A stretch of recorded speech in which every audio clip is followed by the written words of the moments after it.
قرات کے ثبوت کا ایک ضابطہ رہا ہے، معیار رہا ہے ہمیشہ سے۔ مصاحف عثمانی میں سے جو اسٹیٹ لیول پر جاری ہوا تھا وہ تو ایک ہی تھا نا؟ نہیں، ایک نہیں تھا، یہی تو غلط فہمی ہے۔ ایک کہاں تھا؟ مصحف الامام ایک تھا، میں رسم الگ الگ تھا، ظاہری قرات الگ الگ تھی۔ قرآن بیسیکلی ثابت ہوتا ہے اس خبر واحد سے جو کہ ائمہ کے ہاں اس کو تلقی بالقبول حاصل ہو، دوسرا وہ رسم عثمانی کے موافق ہو، اور تیسرا یہ کہ قواعد لغویہ عربیہ کے مطابق ہو۔ اگر آپ کو بحث کرنی ہے نا، آپ سب سے پہلے مجھے پوچھیں کہ آپ کے اس پورے مقدمے کی بنیادی دلیل کیا ہے؟ آپ نے جو دلیل بھی پیش کرنی ہے میں اسی کے اوپر بات کروں گا۔ ہاں، کچھ دلیلیں ہماری یہ باتوں تو میں آپ نکلتی کا ہیں۔ کام ہے کہ آپ کمزور پہلے اچھا، پیش کرتے ہیں یا طاقتور دلیل میری پہلے بات پیش کرتے ہیں۔ جو میں نے پیش کی ہے آپ نے اس پہ ابھی تک بات ہی نہیں دیکھیں مطلب آپ ہمارا جذباتی بنیادی ہو گئے۔ مقدمہ نہ سمجھنا چاہتے ہیں، نہ آپ اس پہ گفتگو کرنا دیکھیں، چاہتے میں ہیں۔ نے آپ چاہتے ہیں کہ ایک سائیڈ دلیل درمیان میں بحث میں آ گئی، ہم اس پہ 2 گھنٹے لگا دیں۔ ایک بات واضح ہے کہ 80% موقع میں آپ کو دے رہا ہوں، اگر پھر بھی آپ کو اعتراض ہے کہ میں آپ کی بات نہیں سن رہا تو پھر میرے خیال سے 100% آپ لے لیں۔ نہیں، سب سے طاقتور دلیل میں نے پچھلی دفعہ پیش کر دی۔ مجھے افسوس اس بات پہ ہے کہ آپ نے اس کو نظر انداز کیا۔ یہ بات آپ تب کہہ سکتے ہیں جب میں 1.5 گھنٹہ بولوں اور آپ کی اس دلیل کو سکپ کر دوں۔ میرے تو زبان ابھی الفاظ منہ میں تھے تو آپ نے مجھے روک دیا۔ ہمارا ٹاپک ہے کہ ہمارے اس مقدمے کو پہلے آپ توڑیں۔ قرآن میزان، فرقان، حکم، قول فیصل نہیں رہتا اگر اس کی ایک سے زائد قرات مان لیں۔ اس مقدمے کو آپ توڑیں گے تب میرے لیے یہ بات اہم ہوگی کہ 1000 سال کس قرات کی ایج ہے، 100 سال کس قرات کی ایج ہے، اور 10 دن کس کی۔ یہ بات میں نے ماننی ہی تب ہے جب میں یہ پہلے کہوں گا قرآن نہ میزان ہے، نہ فرقان ہے، نہ حکم ہے، نہ قول فیصل ہے۔ پہلے مجھ سے یہ منوائیں۔ قرآن جو ہے نا اس کی ایک سے زائد قرات نہیں ہو سکتی، یہ قرآن سے کہاں سے ثابت ہے؟ مطلب یہ کیسا سوال ہے؟ یہ سوال وہی ہے نا جو آپ کہہ رہے ہیں قرآن میزان ہے، حکم ہے۔ میں تو یہ کہہ رہا ہوں قرآن میزان ہے، فرقان ہے، حکم ہے، یہ ایک فلسفی ہے نا، یہ فلسفی کہاں سے ثابت قرآن ہوگی؟ کی آیتیں ہیں۔ یہ ایک حرف ہے، انہوں نے یہ لفظ استعمال کیا۔ جو قرات ہیں وہ سب اس ایک حرف میں شامل ہیں۔ 7 احرف از ناٹ ایکول ٹو 7 قرات۔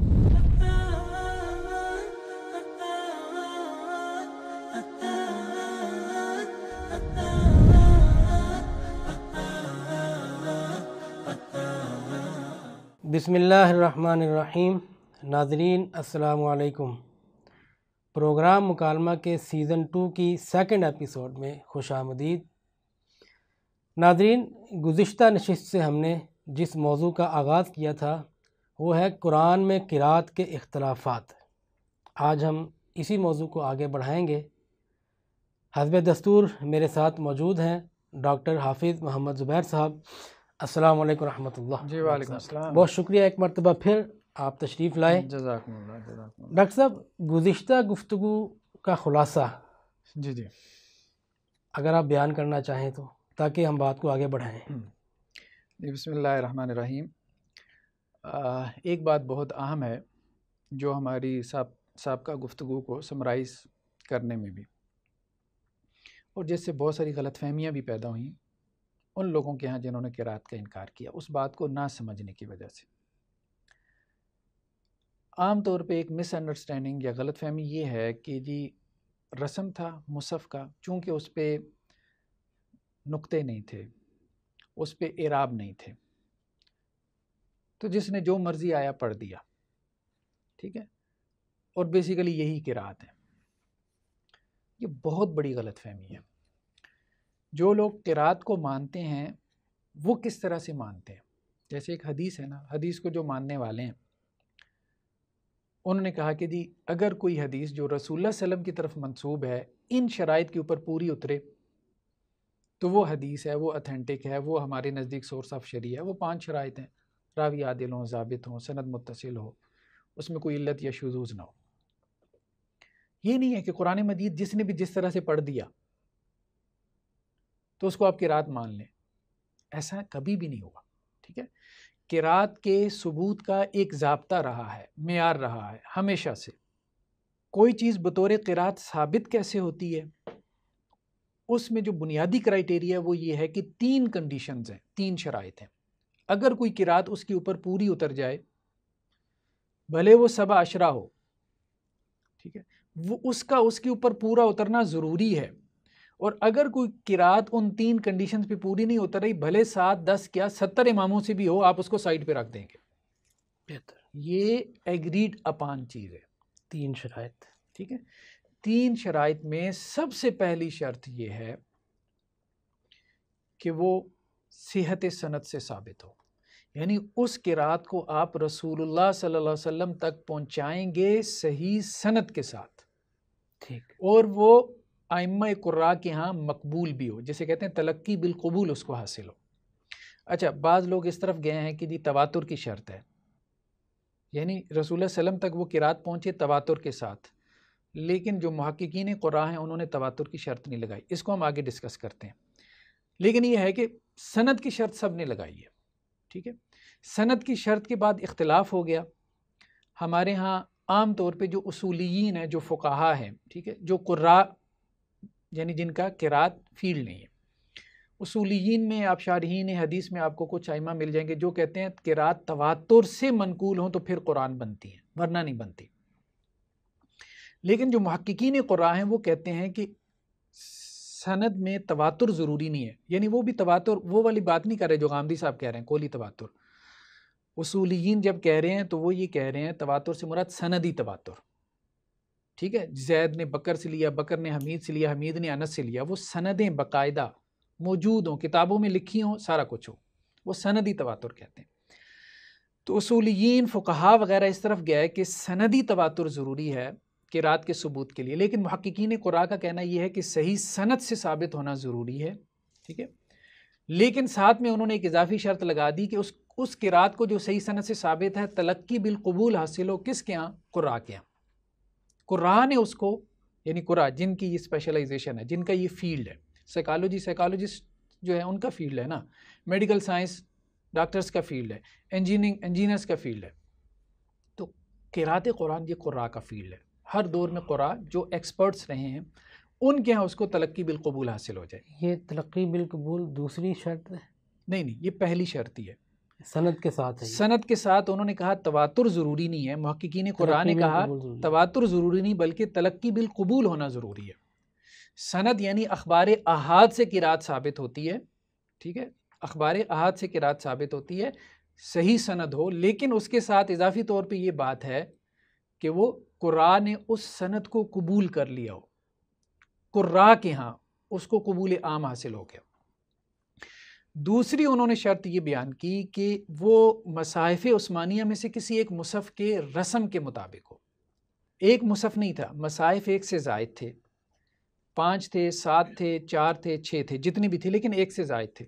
اچھا، ان مصاحف کے جو رسم کا اختلاف ہے نا وہ بھی شروع سے آ رہا ہے، کتابوں میں لکھا چلا آ رہا ہے۔ نہیں، مصاحف عثمانی میں سے جو اسٹیٹ لیول پر جاری ہوا تھا وہ تو ایک ہی تھا نا؟ نہیں، ایک نہیں تھا، یہی تو غلط فہمی ہے، ایک کہاں تھا؟ یہ تو کسی نے بھی نہیں کہا ایک، مصحف الامام ایک تھا، یہ کسی نے بھی نہیں کہا کہ ایک تھا، اس میں رسم الگ الگ تھا، ظاہری قرات الگ الگ تھی۔ آپ اس بات کو پہلے پورا سن لیں، مصاحف عثمانیہ ایک سے زائد تھے، اس کے اوپر اجماع ہے، کنسنسس ہے۔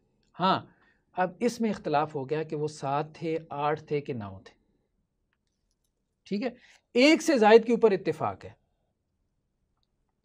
تو اور اس کی تو بہت مطلب یہ چیز تو تواتر سے ثابت ہے، آپ کہہ دیں کہ مختلف شہروں کی طرف مصاحف بھیجے گئے تھے، جو بڑے بڑے شہر تھے، بصرہ کی طرف مصحف بھیجا گیا اور ساتھ میں قاری بھی بھیجا گیا، شام کی طرف مصحف بھیجا گیا، ساتھ میں قاری بھی بھیجا گیا، مدینہ کی طرف، مدینہ میں تو مصحف امام تھا جو خود حضرت عثمان کے پاس تھا، ٹھیک ہے، وہ مصحف امام کہلاتا تھا۔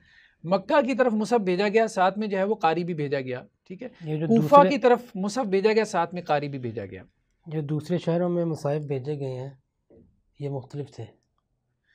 یہ ایک مصحف حضرت عثمان نے نہیں تیار کروایا تھا، اس پہ اجماع ہے۔ نہیں، میں نمبر آف مصحف کی بات نہیں کر رہا، میں ان کے اندر کانٹینٹ کے اختلاف کی بات کر رہا ہوں۔ یہ بالکل رسم کا اختلاف تھا۔ جب ہم کہتے ہیں رسم عثمانی تو اس سے مراد ایک مصحف کا رسم نہیں ہے، اس سے مراد مصاحف عثمانیہ کا رسم ہے۔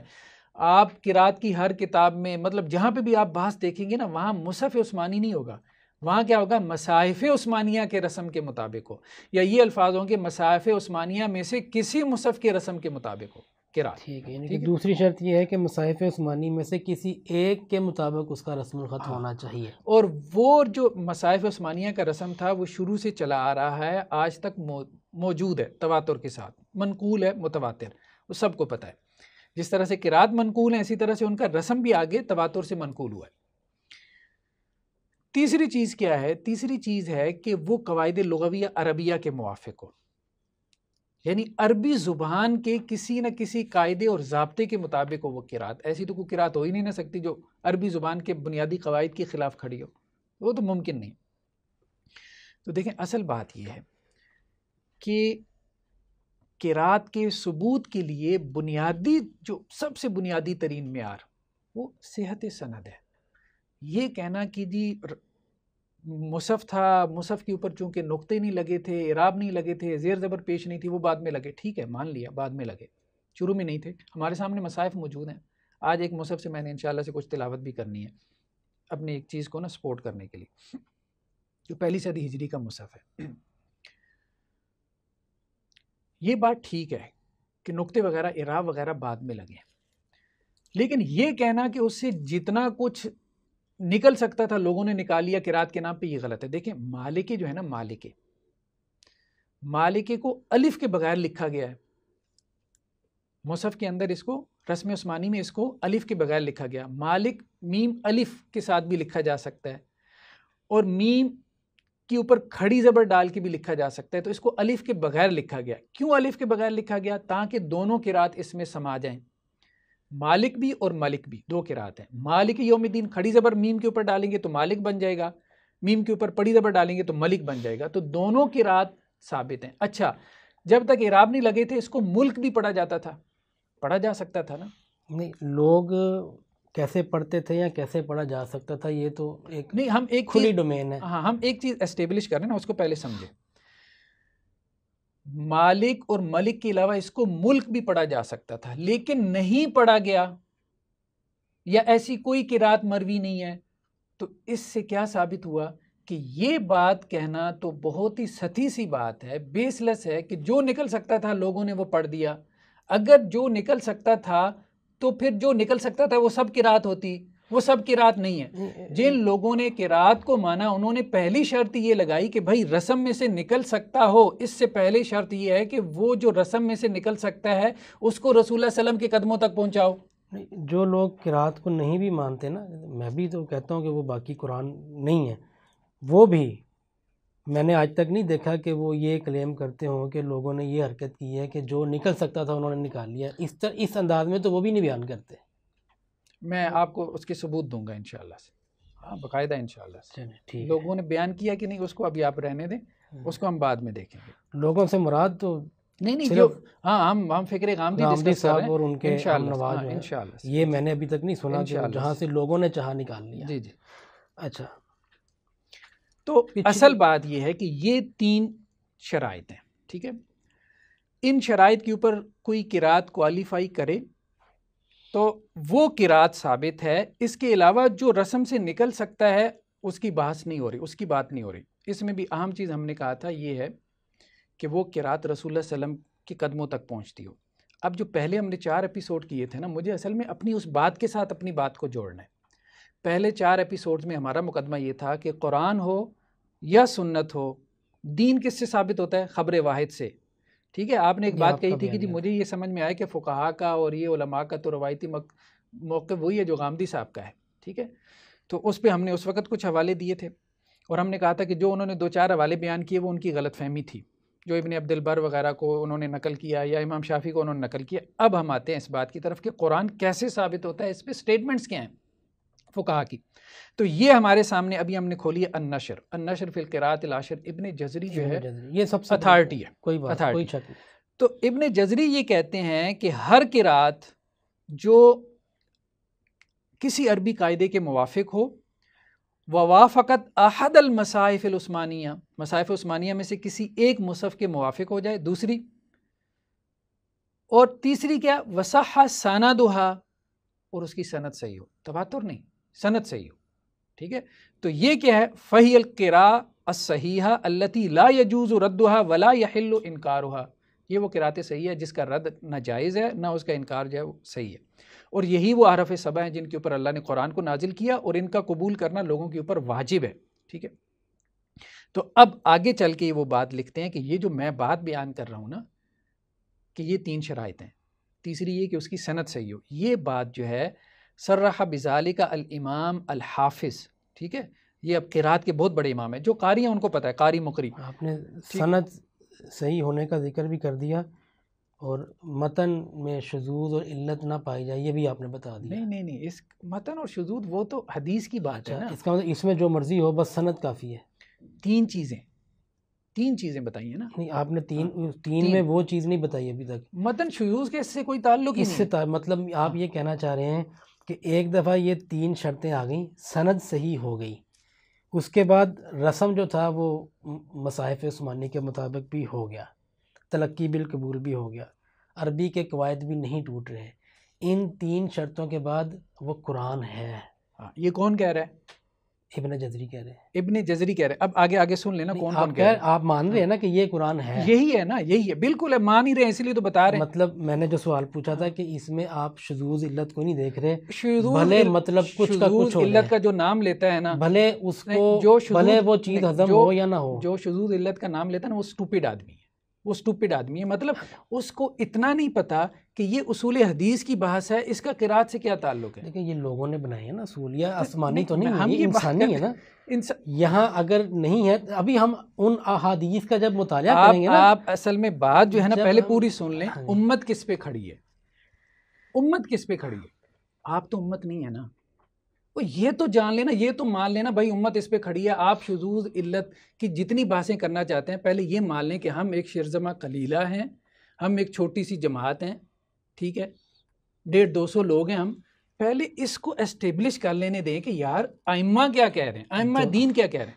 اس میں تو بحث نہ کریں کہ انہوں نے یہ نہیں کہا، یہ تو ہم سکرین پہ کھولا ہوا ہے۔ نہیں انہوں نے نہیں کہا، یہ تو میں نہیں کہہ رہا۔ تو اصل بات یہی لوگ اس وقت امت کے امام ہیں نا، امت تو انہی کے ساتھ ہے۔ کہتے ہیں ابو عمر دانی نے یہ بات کہی ہے، ٹھیک ہے، اس کے بعد امام مکی بن ابی طالب نے یہ بات کہی ہے، اس کے بعد امام مہدوی نے یہ بات کہی ہے، اس کے بعد ابو شامہ نے یہ بات کہی ہے، اور یہی مذہب سلف ہے۔ اور مجھے نہیں معلوم، ابن جزری کہتے ہیں کہ سلف میں سے کسی نے اس بات سے اختلاف کیا ہو، یہ مجمع علیہ مسئلہ ہے۔ اچھا، اس کو اب آگے چل کے پھر دیکھیں، 13 نمبر پیج پہ اسی میں یہ آگے چل کے دیکھیں۔ کہتے ہیں وصح سندھا، اس کا مطلب کیا ہے؟ کوئی کہہ سکتا ہے نا اس سے مطلب کیا تواتر ہے؟ کہتے ہیں نہیں، ہماری مراد یہ ہے اس سے کہ عادل اور ضابط راوی اپنے جیسے عادل اور ضابط راوی سے نقل کرے اور یہ بات رسول اللہ صلی اللہ علیہ وسلم تک پہنچ جائے اور ائمہ قراء کے ہاں وہ قرات مشہور ہو جائے، ٹھیک ہے۔ تو یہ ہمارے نزدیک قرات اس کو قبول کرنا پڑے گا اور اس کو قبول کرنا واجب ہے۔ اگر کوئی یہ سوال پوچھ لے، وہی بات جیسے آپ نے کہا سٹوپیڈیٹی ہے، لیکن ایک بات ہضم بھی تو ہونی چاہیے نا۔ شذوذ و علت کا قانون وہاں پر بنایا، یہاں نہیں بنایا، اس کی کیا وجہ ہے؟ بات یہ ہے کہ جو متن آپ مان رہے ہیں نا اس میں شذوذ علت میں دکھا دوں گا، یہی باتیں تو میں نے پچھلی دفعہ آپ کو کہی تھی۔ سوال ہے کہ یہاں پر اصول چینج کیوں ہو گیا؟ بات یہ ہے کہ شذوذ علت جو ہے، شذوذ علت قرآن میں ہے ہی نہیں۔ میں قرآن کی بات نہیں کر رہا، تو قرات میں ہے، نہیں تو پھر آپ مثال پیش میں کریں۔ حدیث مثلا جو روایت قرآن ثابت کرے گی، اس روایت کے کانٹینٹ میں کوئی واقعہ ہوگا نا، اس کے اندر کوئی آیت ہوگی، میں اس پورے واقعے کی بات کر رہا ہوں۔ بات یہ ہے کہ جو واقعہ آپ اس وقت مانتے ہیں قرآن کا، ٹھیک ہے، میں آپ کو وہی بات کہہ رہا ہوں، آپ سمجھنے کی تھوڑی سی کوشش کریں۔ جو واقعہ آپ قرآن کا مانتے ہیں، جو قرات عامہ آپ مانتے ہیں، اس میں شذوذ علت نکال دوں؟ میں سورہ کاف میں نہیں، اب آپ بات سن لیں۔ اب نہیں، مجھے تبصرہ کرنے کی اجازت نہیں دے رہے آپ۔ میں ابھی آپ کو بتاتا ہوں، پہلے اب آپ نے درمیان میں بات اٹکا لی نا، اب آپ اس کو پورا کریں۔ سورہ کاف میں ہے، اللہ تعالیٰ یہ کہتے ہیں کہ وہ سورج کہاں پہ غروب ہو رہا تھا؟ دلدل کے اندر غروب ہو رہا تھا۔ سورج کہاں دلدل میں غروب ہوتا ہے؟ اچھا، شذوذ علت کی وہ قرآن جو آپ مان رہے ہیں نا، اس کے شذوذ علت کی مثالیں میں یہاں آپ کو بیسیوں بیان کر سکتا ہوں۔ آپ نے پچھلی قسط میں دی تھی، میں وہیں سے بات آگے بڑھانا چاہ رہا ہوں، لیکن آپ نے اگلی پھر مجھے یہ بات مکمل کرنے دیں، یہ بات مکمل کرنے دیں کہ سلف صالحین کے ہاں قرآن کیسے ثابت ہوتا ہے۔ پہلے اس چیز کو سمجھ لیں، سلف صالحین کے ہاں قرآن اسی طرح سے ثابت ہوتا ہے۔ آگے چل کے وہ یہ کہتے ہیں کہ جو متواتر ہے اور یہ گمان کرنا، جیسے بعض لوگوں نے گمان کیا کہ قرآن صرف تواتر سے ثابت ہوتا ہے اور اخبار احاد سے قرآن ثابت نہیں ہوتا، تو کہتے ہیں کہ یہ بات درست نہیں ہے۔ اس لیے درست نہیں ہے کہ اگر صرف تواتر سے قرآن ثابت ہوتا نا تو پھر یہ شرطیں لگانے کی ضرورت کیا تھی کہ وہ رسم عثمانی کے مطابق ہو یا وہ قواعد لغوی عربیہ کے مطابق ہو، پھر یہ شرائط لگانے کی ضرورت ہی نہیں تھی۔ تو قرآن بیسیکلی ثابت ہوتا ہے اس خبر واحد سے جو کہ ائمہ کے ہاں اس کو تلقی بالقبول حاصل ہو، ٹھیک ہے، دوسرا وہ رسم عثمانی کے موافق ہو اور مصاحف عثمانیہ میں سے کسی مصحف کے، اور تیسرا یہ کہ قواعد لغویہ عربیہ کے مطابق ہو۔ اب آپ کو میں یہ بتاتا ہوں کہ جتنی قرات ہمارے پاس اس وقت پڑھی جاتی ہیں جن کا لوگ انکار کر رہے ہیں، قرات 7 عشرہ، اس کو کون کون سے ایکسٹرنل ایویڈنسز حاصل ہیں؟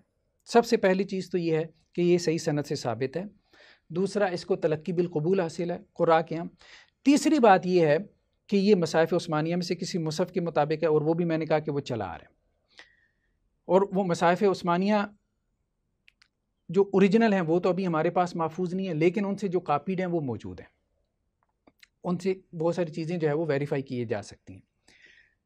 اس کے بعد قواعد لغوی عربیہ کے موافق ہو، پھر اس کے بعد اہم چیز جو ہم نے پچھلی دفعہ نقل کی تھی کہ آج کے دور میں جیسے مصاحف صنعاء کا ذکر آیا تھا، ٹھیک ہے، ابن عامر شامی کی قرات کے مطابق یہ پہلی صدی یہ مصحف جو ہے یہ پہلی صدی ہجری کا مصحف ہے، اس پہ کوئی اعراب نہیں لگی ہوئی ہے۔ یہ حافظ کیا کوئی مطلب حفاظ کے ابا جی کو بھی آپ بٹھا دینا تو اس کے لیے اس کو پڑھنا مشکل ہو جائے گا، ٹھیک ہے، اس مصحف کو پڑھنا ہی بہت مشکل ہے۔ یہ اس کا رسم بتا رہا ہے کہ یہ پہلی صدی ہجری کا جو ہے وہ مصحف ہے، اور ویسے یہ سائنٹیفکلی پروو بھی ہے کہ یہ پہلی صدی ہجری کا مصحف ہے۔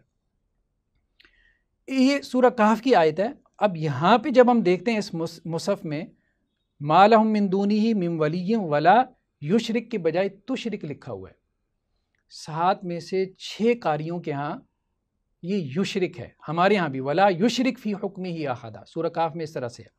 اس مصحف میں یہ جو پہلی صدی ہجری کا مصحف صنعاء میں ڈسکور ہوا ہے، کوئی بہت دور کی بات نہیں، میں نے کہا تھا 1965 1972 یہ ٹائم پیریڈ ہے، زیادہ ٹائم پیریڈ نہیں بنتا، 40 50 60 سال بنتے ہیں۔ اس میں کیا لکھا ہوا ہے؟ ولا تشرک، یہ ابن عامر شامی کی قرات ہے۔ قدیم ترین پہلی صدی ہجری میں جو مصاحف رائج تھے ان میں ابن عامر شامی کی قرات ہمیں مل رہی ہے، ٹھیک ہے۔ ہم نے کہا تھا نا کہ پہلی صدیوں میں قرات عامہ کیا تھی، پچھلے ایپیسوڈ میں ابن عامر شامی کی قرات عامہ تھی، ٹھیک ہے، وہاں ہم نے یہ بات کہی تھی۔ اچھا، اس کے بعد اب آپ آئیں، ہم نے یہ بات کہی تھی کہ اب تو یہ ہوا نا کہ ہمارے ہاں جو یہ کاپی کرنے والے لوگ ہیں، نساخ جنہیں کہتے ہیں، کاتبین، انہوں نے بہت گند مارا ہے۔ تفسیریں ہماری لکھی ہوئی تھیں دوسری قرات میں، ان کو حفظ کے علاوہ کسی کا پتہ نہیں تھا، تو انہوں نے ان میں کیا کیا کہ اس سب کو حفظ کے مطابق چھاپ دیا۔ حفظ کے مطابق چھاپ تو دیا، لیکن خود تفسیروں کے اندر جو چیزیں تھیں وہ اسی طرح سے رہ گئیں۔ مثال کے طور پہ یہ دیکھیں، جیسے تفسیر تبری ہے، تفسیر تبری جو ہے وہ روایت حفظ کے مطابق تھی نہیں، اولین تفاسیر میں سے ہے، ٹھیک ہے۔ یہ کہتے ہیں امام ابن جریر تبری جو ہے، یہ سورہ کہف کی آیت ہے 59، کہتے ہیں یہ جو ہے نا لمہلکہم موعدہ، ٹھیک ہے، اس میں قراء کا اختلاف ہے کہ یہ مہلکہم ہے یا مہلکہم ہے، ٹھیک ہے۔ تو وہ کہتے ہیں مہلکہم جو پڑھا ہے، یہ عام جو حجاز کے اور عراق کے قاریوں نے اس کو مہلکہم پڑھا ہے، ہمارے ہاں بھی مہلکہم ہے، لیکن وہ کہتے ہیں کہ اس میں جو قرات اصل میں ہے نا وہ کیا ہے، وہ مہلکہم ہے، مہلکہم یہ قرات۔ اب وہ کس قرات کو ترجیح دے؟ مہلکہم۔ اس طرح سے آپ تفاسیر کی کتابیں آپ اٹھا کے دیکھ لیں، ان میں وہ تفاسیر کی کتابیں جو ان کے دور میں رائج قراتیں تھیں انہوں نے اس کے مطابق تفسیریں لکھی ہیں، روایت حفظ کے مطابق انہوں نے تفاسیر نہیں لکھی۔ تو ہم نے یہ بات بھی اسٹیبلش کی تھی، یہ بہت بڑی دلیل ہے کہ قرات عامہ جو ہے یہ روایت حفظ نہیں رہی ہے۔ سب سے بڑی تفسیر تبری، تفسیر قرطبی، تفسیر جلالین، کوئی بڑی تفسیر زمخشری، کسی تفسیر کا آپ نام لے لیں، کوئی آپ کو روایت حفظ میں نہیں ملے گی۔ ہاں آج ضرور ملتی ہے، اس کی وجہ کیا ہے؟ نساخوں کو اور کاتبوں کو پتہ ہی نہیں ہے، ٹھیک ہے، انہیں روایت حفظ کے علاوہ انہیں کسی روایت کا پتہ ہی نہیں، انہیں روایت حفظ میں اس کو پبلش کرتی ہے۔ اوریجنل جب آپ اٹھا کے نسخے ان کے دیکھیں گے یا آپ ان تفاسیر میں جا کے غور کریں گے کہ وہ ائمہ جو ہیں، ائمہ تفسیر، وہ کن قرات کو ترجیح دے رہے ہیں، تو وہ آپ کی روایت حفظ کو ترجیح نہیں دے رہے ہوتے، کیونکہ ان کے ہاں جو عام اور رائج قرات ہوتی ہے وہ کون سی قرات ہوتی ہے؟ وہ وہی قرات ہوتی ہے، وہ وہی روایت ہوتی ہے جس کے مطابق وہ تفاسیر مرتب کر رہے ہوتے ہیں۔ یہ چیز ہم نے اسٹیبلش کی تھی یعنی پچھلی دفعہ میں کہ 14 صدیوں میں اوائل اسلام میں ابن عامر شامی کی قرات عامہ رہی ہے. قرون وسطیٰ میں ابو عمر بصری کی قرات عامہ رہی ہے. 10 صدیوں کے بعد جا کے روایت حفص جو ہے جو عن عاصم سے ہے وہ قرات عامہ بنی ہے. ایک اور اہم بات جو آخری ہے جس سے ان قراتوں کا اثبات ہوتا ہے یا اس کے لیے ایکسپورٹنگ دلیل اور بھی بنتی ہے وہ روایات ہیں. ایک آرٹیکل رشد کے اندر پبلش ہوتا ہے جس میں انہوں نے 279 احادیث کا تذکرہ کیا. قاریوں کی بات نہیں ہو رہی، محدثین کی، حدیث کی کتابوں کی بات ہو رہی ہے. یہ تو پتہ ہے نا قرات کی کتابیں حدیث کی کتابیں ڈیفرنٹ ہیں. ایک آرٹیکل میں 279 روایات ایک صاحب ایک ریسرچر جمع کر دیتا ہے جن میں قرات کا تذکرہ ہے، یہ آپ کی روایت عامہ کے علاوہ. ٹھیک ہے، ایک آرٹیکل ہے. ایسے 10 آرٹیکل نکالیں گے تو کتنی روایتیں بن جائیں گی. اس کا نتیجہ کیا نکلتا ہے؟ نتیجہ یہ نکلتا ہے یا تو پوری امت روایتیں گھڑنے پہ لگی تھی، قرآن گھڑنے پہ لگی ہوئی تھی پوری امت. کیا ائمہ تفسیر، کیا ائمہ محدثین، ان کا صبح و شام کام یہی تھا کہ ہم نے قرآن گھڑنا ہے. ٹھیک ہے، حدیثیں گھڑ کے انہوں نے جو ہے وہ 2-4 روایتوں کی بات نہیں ہے میرے بھائی، 2-4 روایتوں کی بات نہیں، صرف انزل القرآن علی 7 اعراف 22 صحابہ سے مروی ہے. صرف یہ روایت انزل القرآن علی 7 اعراف. تو کہنے کی بات یہ ہے کہ آپ کا ذخیرہ اتنا رچ ذخیرہ، آپ جب یہ سٹانس لیتے ہیں تو آپ بیسیکلی پوری امت کو ایک طرف کھڑا کر کے یہ کہہ رہے ہیں کہ جی وہ قرآن گھڑ رہی تھی یا پھر آپ قرآن کا انکار کر رہے ہیں. کوئی تیسری بات نہیں ہے، کوئی تیسری بات نہیں. آپ کہہ رہے میں تو چاہ رہا تھا، میری خواہش تھی کہ آپ پہلے پچھلی گفتگو کا خلاصہ کر دیتے تاکہ ہم آگے بڑھتے. تو یہ اب خلاصہ آ گیا میری طرف سے، اب آپ آگے بڑھائیں بات. اچھا، آپ نے پچھلی گفتگو میں جو دلائل پیش کیے تھے، آپ فرما رہے تھے کہ ایک روایت، یہ جو روایت حفص ہے، روایت عامہ ہے، چلیں آپ اس کو روایت حفص کہہ رہے ہیں، اس کے اندر بھی اختلافات ہیں. اللہ تعالیٰ نے ایک بات ایک جگہ پہ ایک الفاظ میں کی، دوسری جگہ دوسرے الفاظ میں کی. اب آپ مجھے یہ بتائیے، اگر یہ آپ کے نزدیک دلیل ہے، اور آپ نے یہ فرمایا تھا پچھلی گفتگو میں کہ اللہ تعالیٰ ایک جگہ پہ فقد کذبوا بالحق لما جاءہم، دوسرے میں بل کذبوا بالحق، اللہ تعالیٰ اگر یہ الفاظ تبدیل کر سکتے ہیں، ٹھیک ہے، ایک واقعہ ایک بات بیان کرتے وقت، تو اس کا مطلب یہ ہے کہ نقل کرنے والے کو کے پاس یہ اختیار ہے کہ وہ بھی یہ اختیار استعمال. یہ بات ہم نے نہیں کہی.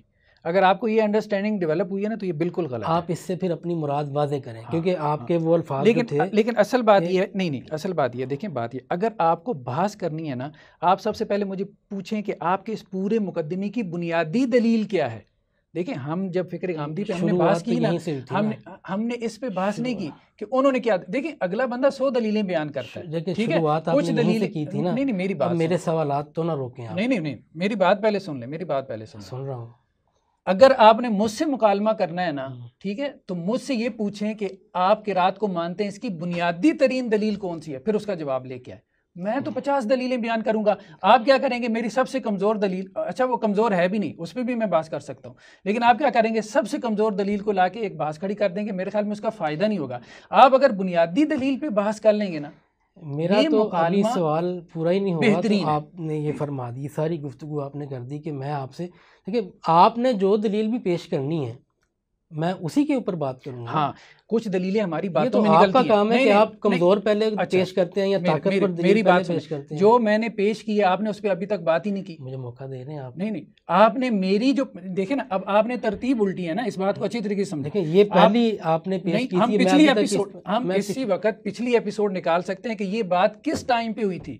دیکھیں بات یہ ہے، یہ بات جو ابھی آپ کہہ رہے ہیں کہ روایت حفص کے اندر اس طرح سے بھی پڑھ سکتے ہیں، اس طرح سے بھی پڑھ سکتے ہیں. یہ والی آیات، یہ آیات جو ہے وہ پچھلے آپ نے کو 4-5 آیات پیش کی تھی. میں نے کہا تھا کس موقع پہ، شروع میں پیش کی تھی، آدھے سے پہلے تھی، شروع میں پیش کی تھی. تو آپ نے شروع میں جو، اب دیکھیں نا، جیسے میں نے شروع میں مقدمہ بیان کیا، یہ انسان کی اصل دلیل ہوتی ہے. آپ نے اگر اصل دلیل پہ بحث کرنی ہوتی نا تو آپ کیا کرتے؟ شروع میں جو میں نے ایک مقدمہ کھڑا کیا تھا، آپ بار بار بات کرتے ہیں نا غامدی صاحب کا مقدمہ، غامدی صاحب کے کچھ مقدمات ہیں، او بھائی ہمارے بھی مقدمات سمجھ لیں. مطلب آپ ہمارا بنیادی مقدمہ نہ سمجھنا چاہتے ہیں، نہ آپ اس پہ گفتگو کرنا چاہتے ہیں. آپ چاہتے ہیں کہ ایک سائیڈ دلیل درمیان میں بحث میں آ گئی، ہم اس پہ 2 گھنٹے لگا لیں گے ہم اس پہ. دیکھیں اگر آپ کا اصرار ہے یہ بات واضح ہے کہ 80% موقع میں آپ کو دے رہا ہوں، اگر پھر بھی آپ کو اعتراض ہے کہ میں آپ کی بات نہیں سن رہا تو پھر میرے خیال سے 100% آپ لے لیں۔ نہیں آپ 120% جو ہے آپ اصل میں غلط رخ پہ بحث کو ڈالتے ہیں۔ نہیں صحیح بات نہیں پیش نہیں کیا ہے، نہیں میں نے پیش کیا لیکن آپ بحث کو غلط رخ پہ لے کے جا رہے ہیں۔ آپ اپنی سب سے طاقتور دلیل پیش سب سے طاقتور دلیل میں نے پچھلی دفعہ پیش کر دی۔ مجھے افسوس اس بات کا ہے، پھر اس پہ بات کرنے کا موقع دیجیے۔ میں وہی کہہ رہا ہوں، مجھے افسوس اس بات پہ ہے کہ آپ نے اس کو نظر انداز کیا۔ میں نے تو نظر انداز نہیں کیا، آپ نے اس کو نظر یہ انداز بات کیا۔ آپ تب کہہ سکتے ہیں جب میں 1.5 گھنٹہ بولوں اور آپ کی اس دلیل کو اسکپ کر دوں۔ میرے تو زبان ابھی الفاظ منہ میں تھے تو آپ نے مجھے روک دیا۔ دیکھیں میں نے پچھلی دفعہ ہی آپ کو کہہ دیا تھا، آپ ابھی جا کے ایپیسوڈ سنیں، لاسٹ الفاظ میرے کیا تھے؟ آصف صاحب اس پہ بولیں اگر آپ بول سکتے ہیں تو۔ مجھے یاد ہے، ہاں وہ کس بات پہ کہتے آپ نے کہا تھا کہ یہ شروع کی 10 صدیوں میں جو ہے روایت حفظ تو کتابوں میں تھی، اس میں سب سے آخری بات آپ کی یہ تھی، تو اس پہ میں نے کہا تھا نا آپ اس پہ بولیں، تو کہا کریں گے نا اس پہ بات۔ تو اب آپ کو سمجھ آ گئی بنیادی دلیل کیا تھی، اب اس پہ گفتگو کریں۔ تو پھر پچھلی ختم کر دیں آپ۔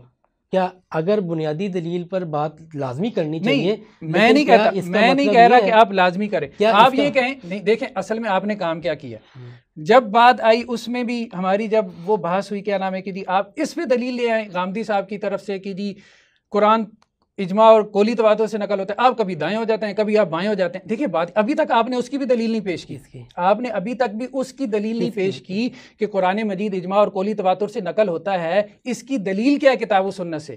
دلیل وہ بنتی ہے نہیں بنتی وہ بات کی بات ہے۔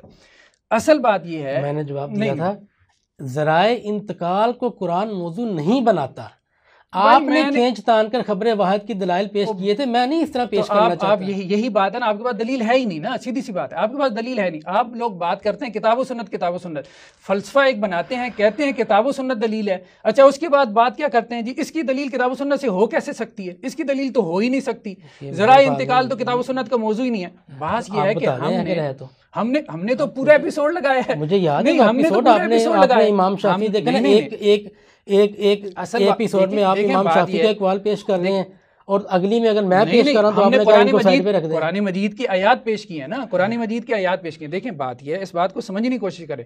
لاسٹ ٹائم آپ نے ایک گفتگو اور کی، آخر میں جو مجھے تھوڑی سی جو ہے نا وہ میرا لبو لہجہ آخر میں بھی جو سخت ہوا، جاتے جاتے کہہ گئے جی یہ قرآن میں ہے۔ اچھا بعد میں مطلب آپ نے یہ بات کہی نا قرآن میں یہ ہے کہ ارزا خیرہ میں یہ ہوا فلاں و ڈمکان ہوا، قرآن میں آپ نے یہ بات کہی ہے۔ آخری ایپیسوڈ میں ہم دیکھیں گے انشاءاللہ، مطلب قارئین اس کو دیکھ لیں گے۔ آپ نے یہ بات کہی ہے، نہیں وہ جو آخر میں والی بات، یہ ارزا اخیرہ والی بات آپ نے یہ بات کہی ہے، میزان اور فرقان کا جتنا فلسفہ ہے نا آپ نے کہا یہ قرآن میں ہے۔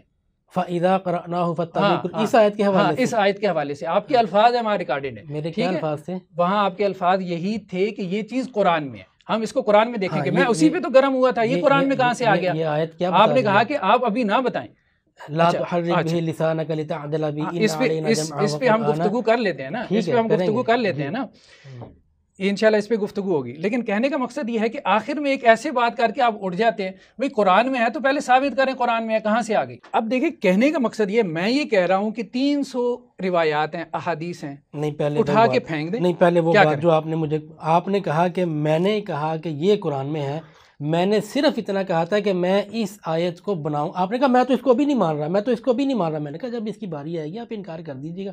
آپ نے کہا میں ابھی کہہ رہا ہوں کہ میں اس کو کہوں گا کہ یہ اس موضوع کی آیت نہیں ہے، ٹھیک ہے آپ کے پاس حق ہے، آپ کہہ دیجیے گا کہ بھئی ہمارے نزدیک اس آیت سے وہ مسئلہ نہیں نکلتا، ٹھیک ہے مرحبا، اس میں کون سی ایسی بات ہے جذباتی ہونے والی؟ اصل بات یہ ہے کہ اگر میرے جذباتی ہونے کا مقصد یہ ہے کہ یہاں پہ قرآن پڑھ دیا نا آپ نے، ٹھیک ہے کہہ دیا نا، وہاں بھی کہہ سکتے تھے نا، وہاں بھی کہہ سکتے تھے۔ میں کیسے کہہ دوں جب میں نے دھکے سے تو نہیں کہنا نا، پھر مان لے کہ ہمارے پاس دلیل نہیں ہے۔ میں نے جو الفاظ کہے تھے میں نے کہا تھا میرے نزدیک یہ چیز ڈسکس نہیں، کہنے کا مقصد یہ ہے کہ پھر یہ مانے نا کہ بھائی یہ ہمارا ایک نقطہ نظر ہے لیکن ہمارے پاس کتاب و سنت سے دلیل نہیں ہے۔ یہ پریزنٹیشن نہیں ہے نا، آپ اپنی مرضی کی بات کیوں نکلوانا چاہ رہے ہیں؟ میں نے کبھی آپ کو فورس کیا کہ آپ اپنی بات اس طرح پریزنٹ کریں؟ اس طرح سے نہیں، بات کرنے والے کے پاس حق ہے کہ وہ جس طرح چاہے اس کو پریزنٹ کرے، آپ اس کو ڈسٹارٹ نہیں کر سکتے۔ اب آئیں ہماری اصل دلیل کی طرف، ٹھیک ہے؟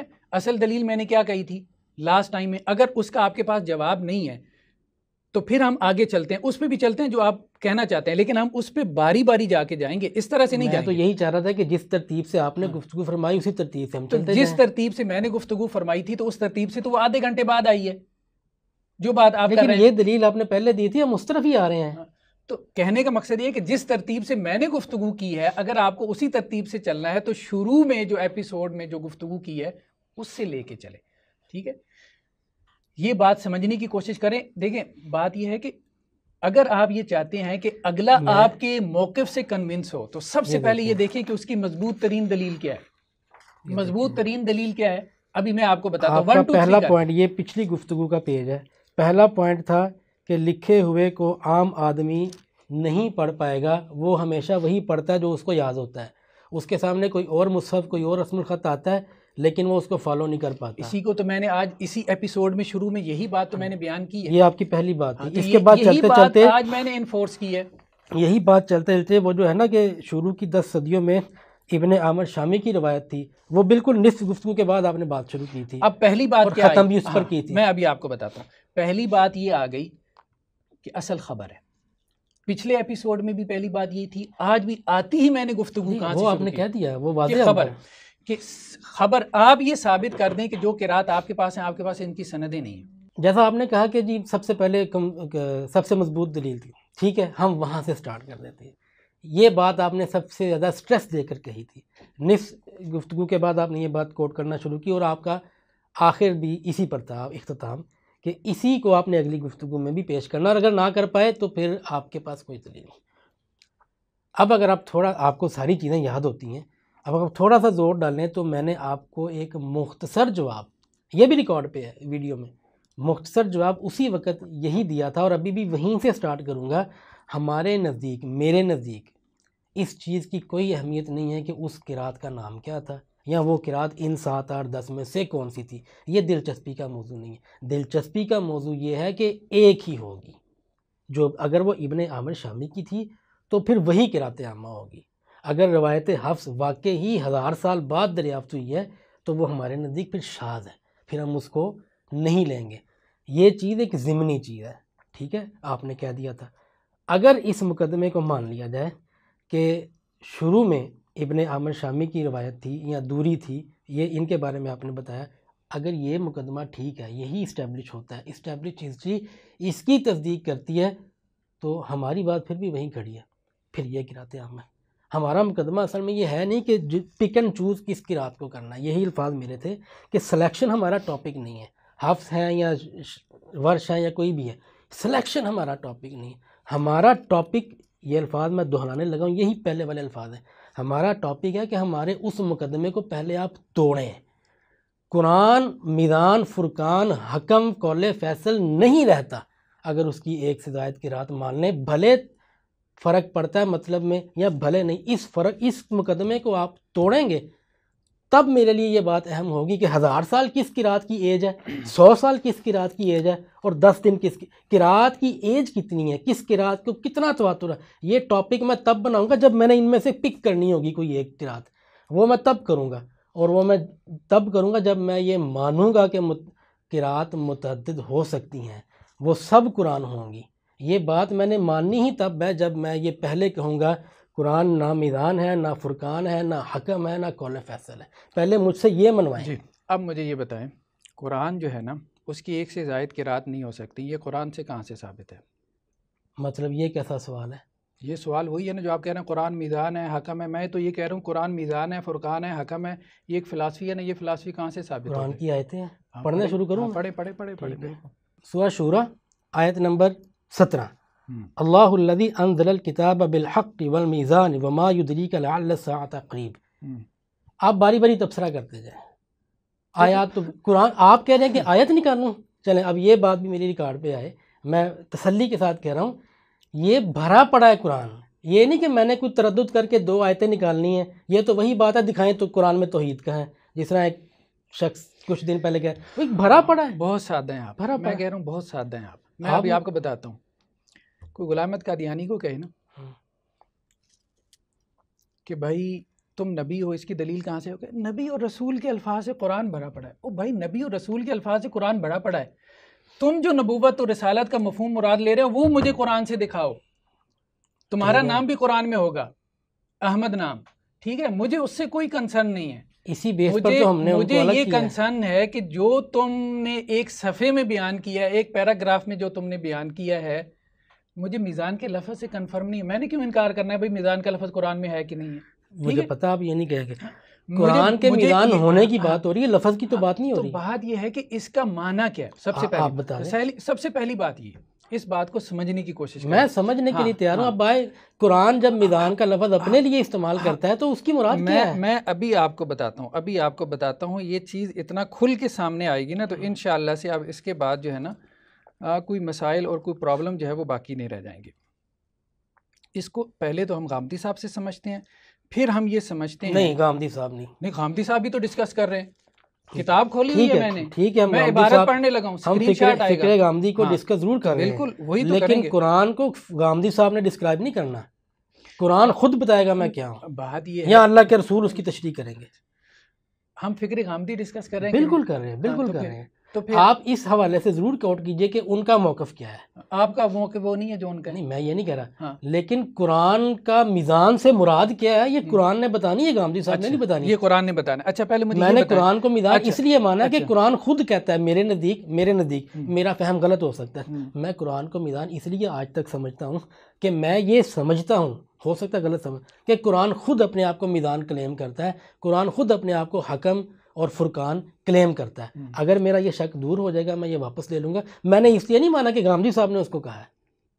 قرآن جب اپنے آپ کو میزان کلیم کرتا ہے تو میزان کا جو معنی آپ مراد لے رہے ہیں وہی اس کا معنی ہے، اس کی آپ کے پاس کیا دلیل ہے؟ میزان ترازو نا کہ سچ غلط، سچ اتنا ہی معنی، اتنا ہی حق باطل، ہر چیز اس کے اوپر پرکھی جائے گی۔ آپ نے یہ جو معنی مراد لیا ہے میزان سے، یہ جو معنی کہ اس کی ایک سے زائد قرات نہیں ہو سکتی، اچھا یہ یہاں سے کیسے نکلے؟ یہ یہاں سے کیسے؟ یہ وہی بات ہے نا، میں اب آپ کو ریمائنڈ کروا رہا ہوں۔ جب میں نے آپ کو کہا کہ جی دین جو ہے وہ کیسے تواتر سے منقول ہوتا ہے، آپ نے فوراً آیت پڑھ دی، مطلب کتنی سادگی ہے، مجھے تو مطلب بعض اوقات میں تو ہوں سادہ نا، وَاتَّبِعْ مِلَّتَ ابراہیم حنیفہ۔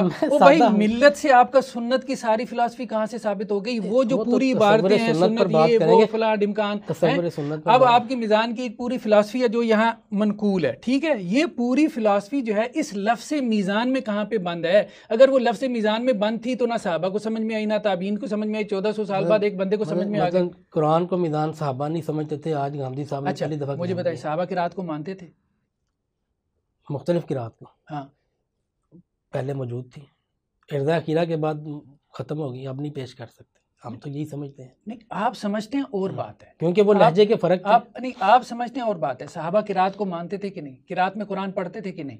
صحابہ کے مابین جو اختلافات تھے وہ سامنے آ گئے تھے، وہ روایات میں ہیں، ان کا تجزیہ کریں گے تو پھر حضرت عثمان کے دور میں قرات کا اختلاف ہوا کہ نہیں ہوا؟ جب قرآن کو صحابہ کے دور میں ہی ایک ہم ڈسپیوٹیڈ چیز قرار دے دیں گے تو پھر اپنا مقدمہ واپس لے رہے ہیں۔ اچھا ابھی میں آپ سے پڑھنے کی ضرورت کیا ہے اتنی مشکوک کتاب؟ میں آپ سے ایک اور بات، یعنی کہ جس پیغمبر پر نازل ہوا وہ اپنے ساتھیوں میں بھی اس کو صحیح طرح نہیں واضح کر سکے، وہ صحابہ میں ہی اختلاف تھا۔ فلسفے مارنا اور چیز نہیں صحابہ میں ہی اختلاف تھا۔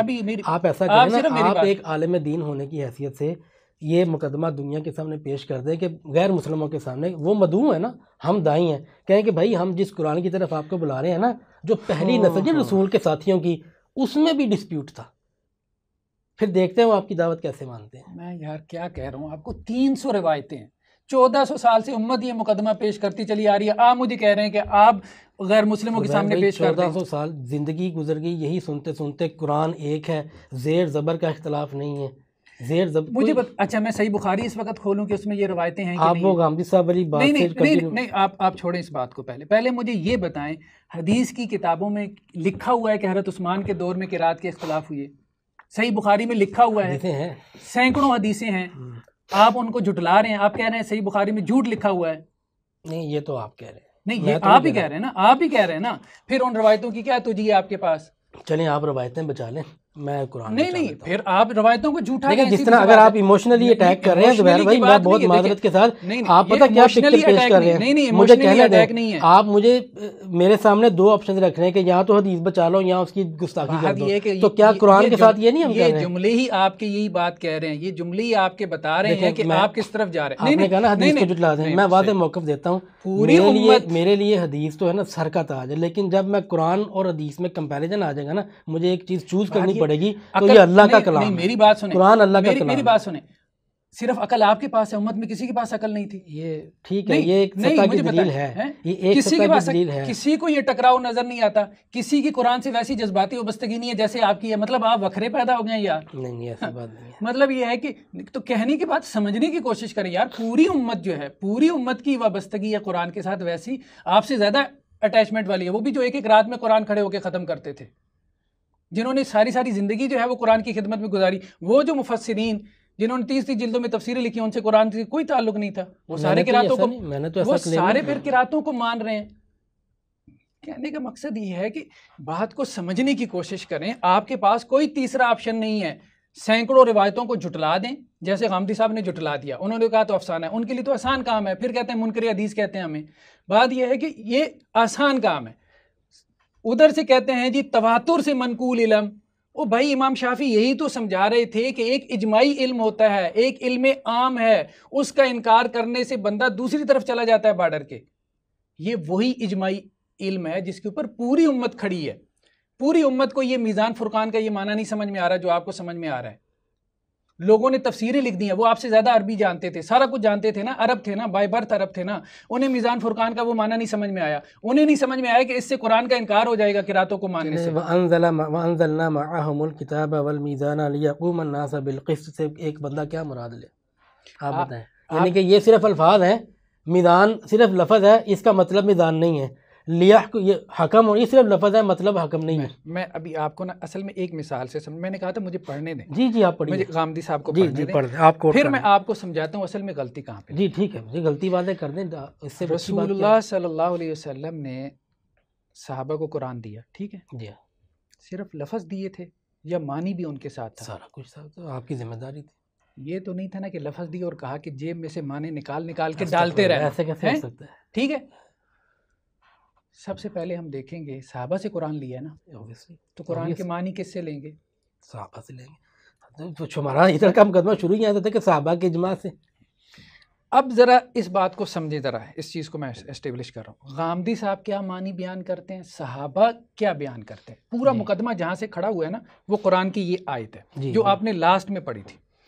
لا تحرک بی لسانک لتعجل بی ان علینا جمعہ وقرآن فاذا قرأنا فاتبع قرآن ثم ان علینا بیان. اچھا، اس سے غامدی صاحب نے کچھ نکات نکالے ہیں. وہ نکات یہاں پہ ایک آدھے پیج میں انہوں نے بیان کیے. جی ہاں. ایک تو انہوں نے کہا کہ جی اس کا معنی یہ ہے کہ اس کی جو قرات اس کے زمانے نزول میں اس وقت کی جا رہی ہے، اس کے بعد ایک اور قرات ہوگی.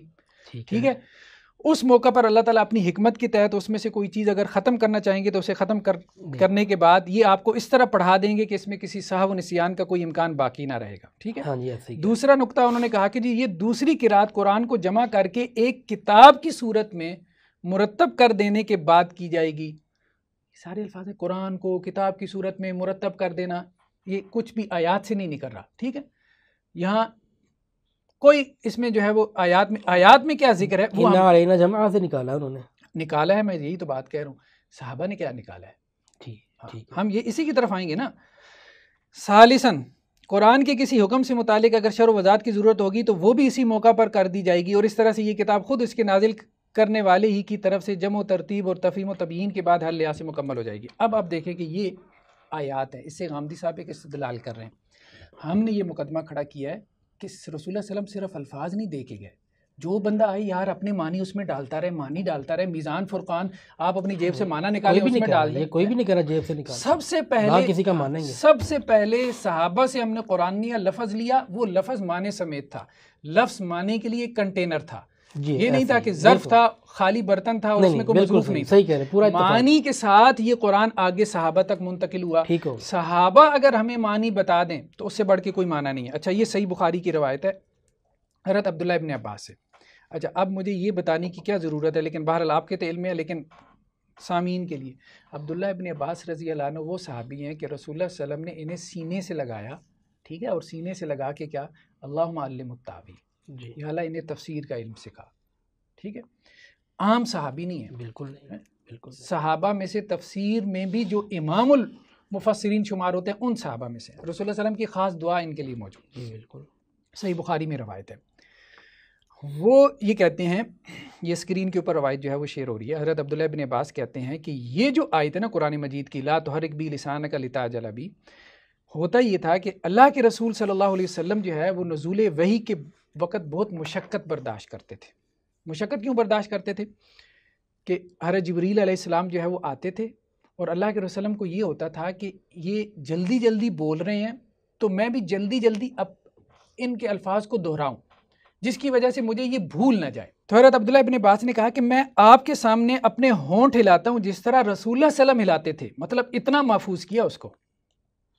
رسول اللہ صلی اللہ علیہ وسلم کے ہونٹوں کی حرکت کو بھی ہلا کے بتایا. اچھا جب وہ وحی کے دوران ریسائٹ کرتے. ہاں پھر جو سعید بن جبیر تھے انہوں نے جب یہ حدیث آگے نقل کی، انہوں نے کہا عبداللہ ابن عباس نے جیسے ہونٹ ہلائے ہیں نا، یہ کہہ کے کہ رسول اللہ صلی اللہ علیہ وسلم ایسے ہونٹ ہلاتے تھے، میں تمہیں ہلا کے دکھاتا ہوں.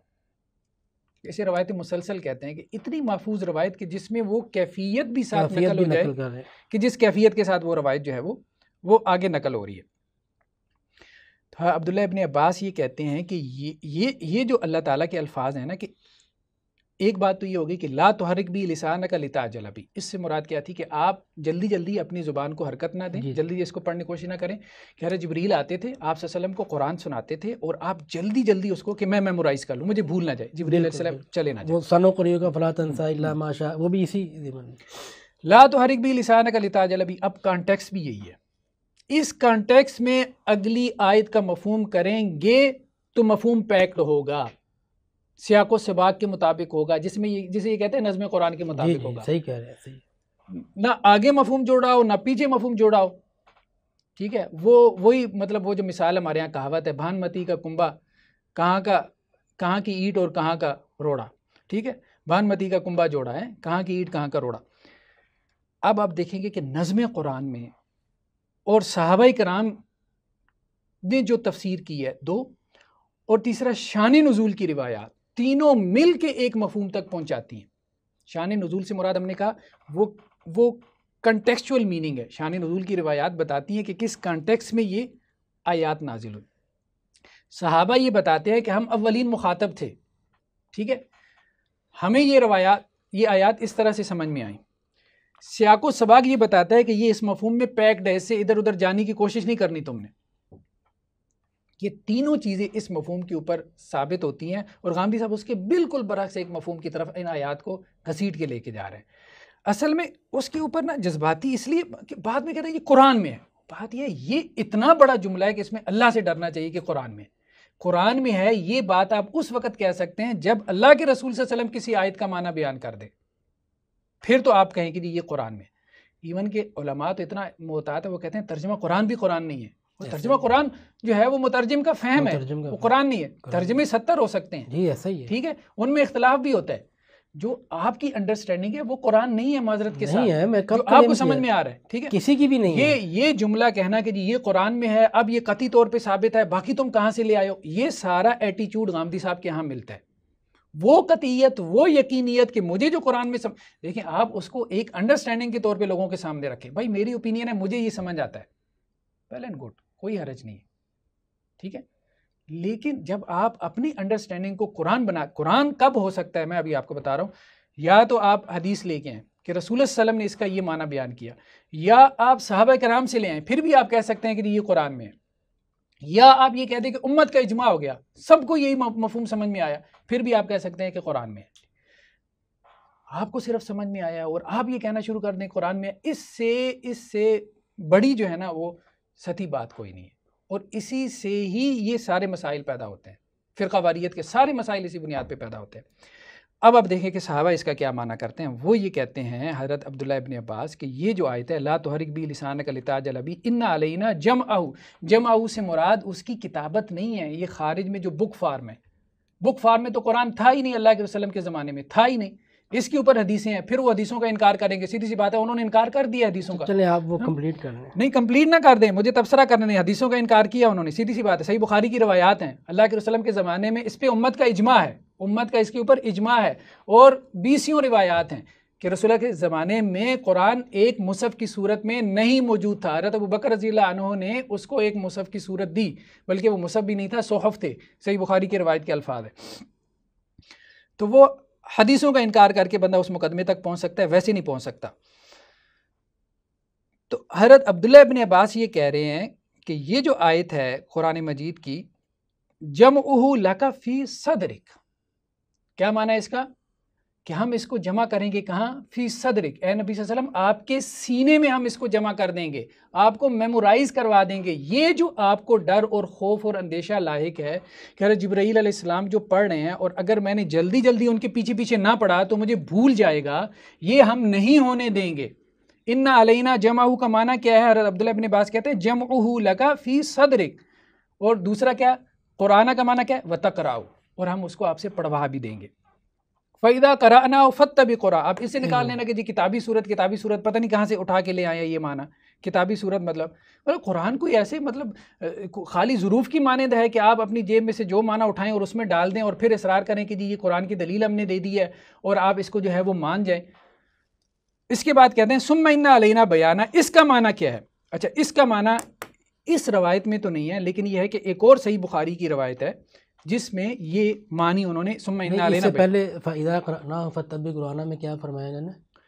فَإِذَا قَرَأْنَاهُ فَاتَّبِعْ قُرْآنَهُ کا معنی انہوں نے کیا قَالَ فَاسْتَمِعْ لَهُ وَأَنصِتْ، ٹھیک ہے، کہ جب ہم اس کو پڑھ دیں تو آپ اس کو غور سے سنیں، وہی بات ہو رہی ہے، غور سے سنیں، یہ نہیں ہے پہلے ایک قرات ہوگی پھر دوسری قرات ہوگی پھر دیکھیں عرضہ اخیرہ ہم بھی مانتے ہیں، یہاں کسی ایک چیز کو ماننے کا مطلب نہیں ہے کہ اس کو میں قرآن سے ہر جگہ سے ثابت کرنا شروع کر دوں۔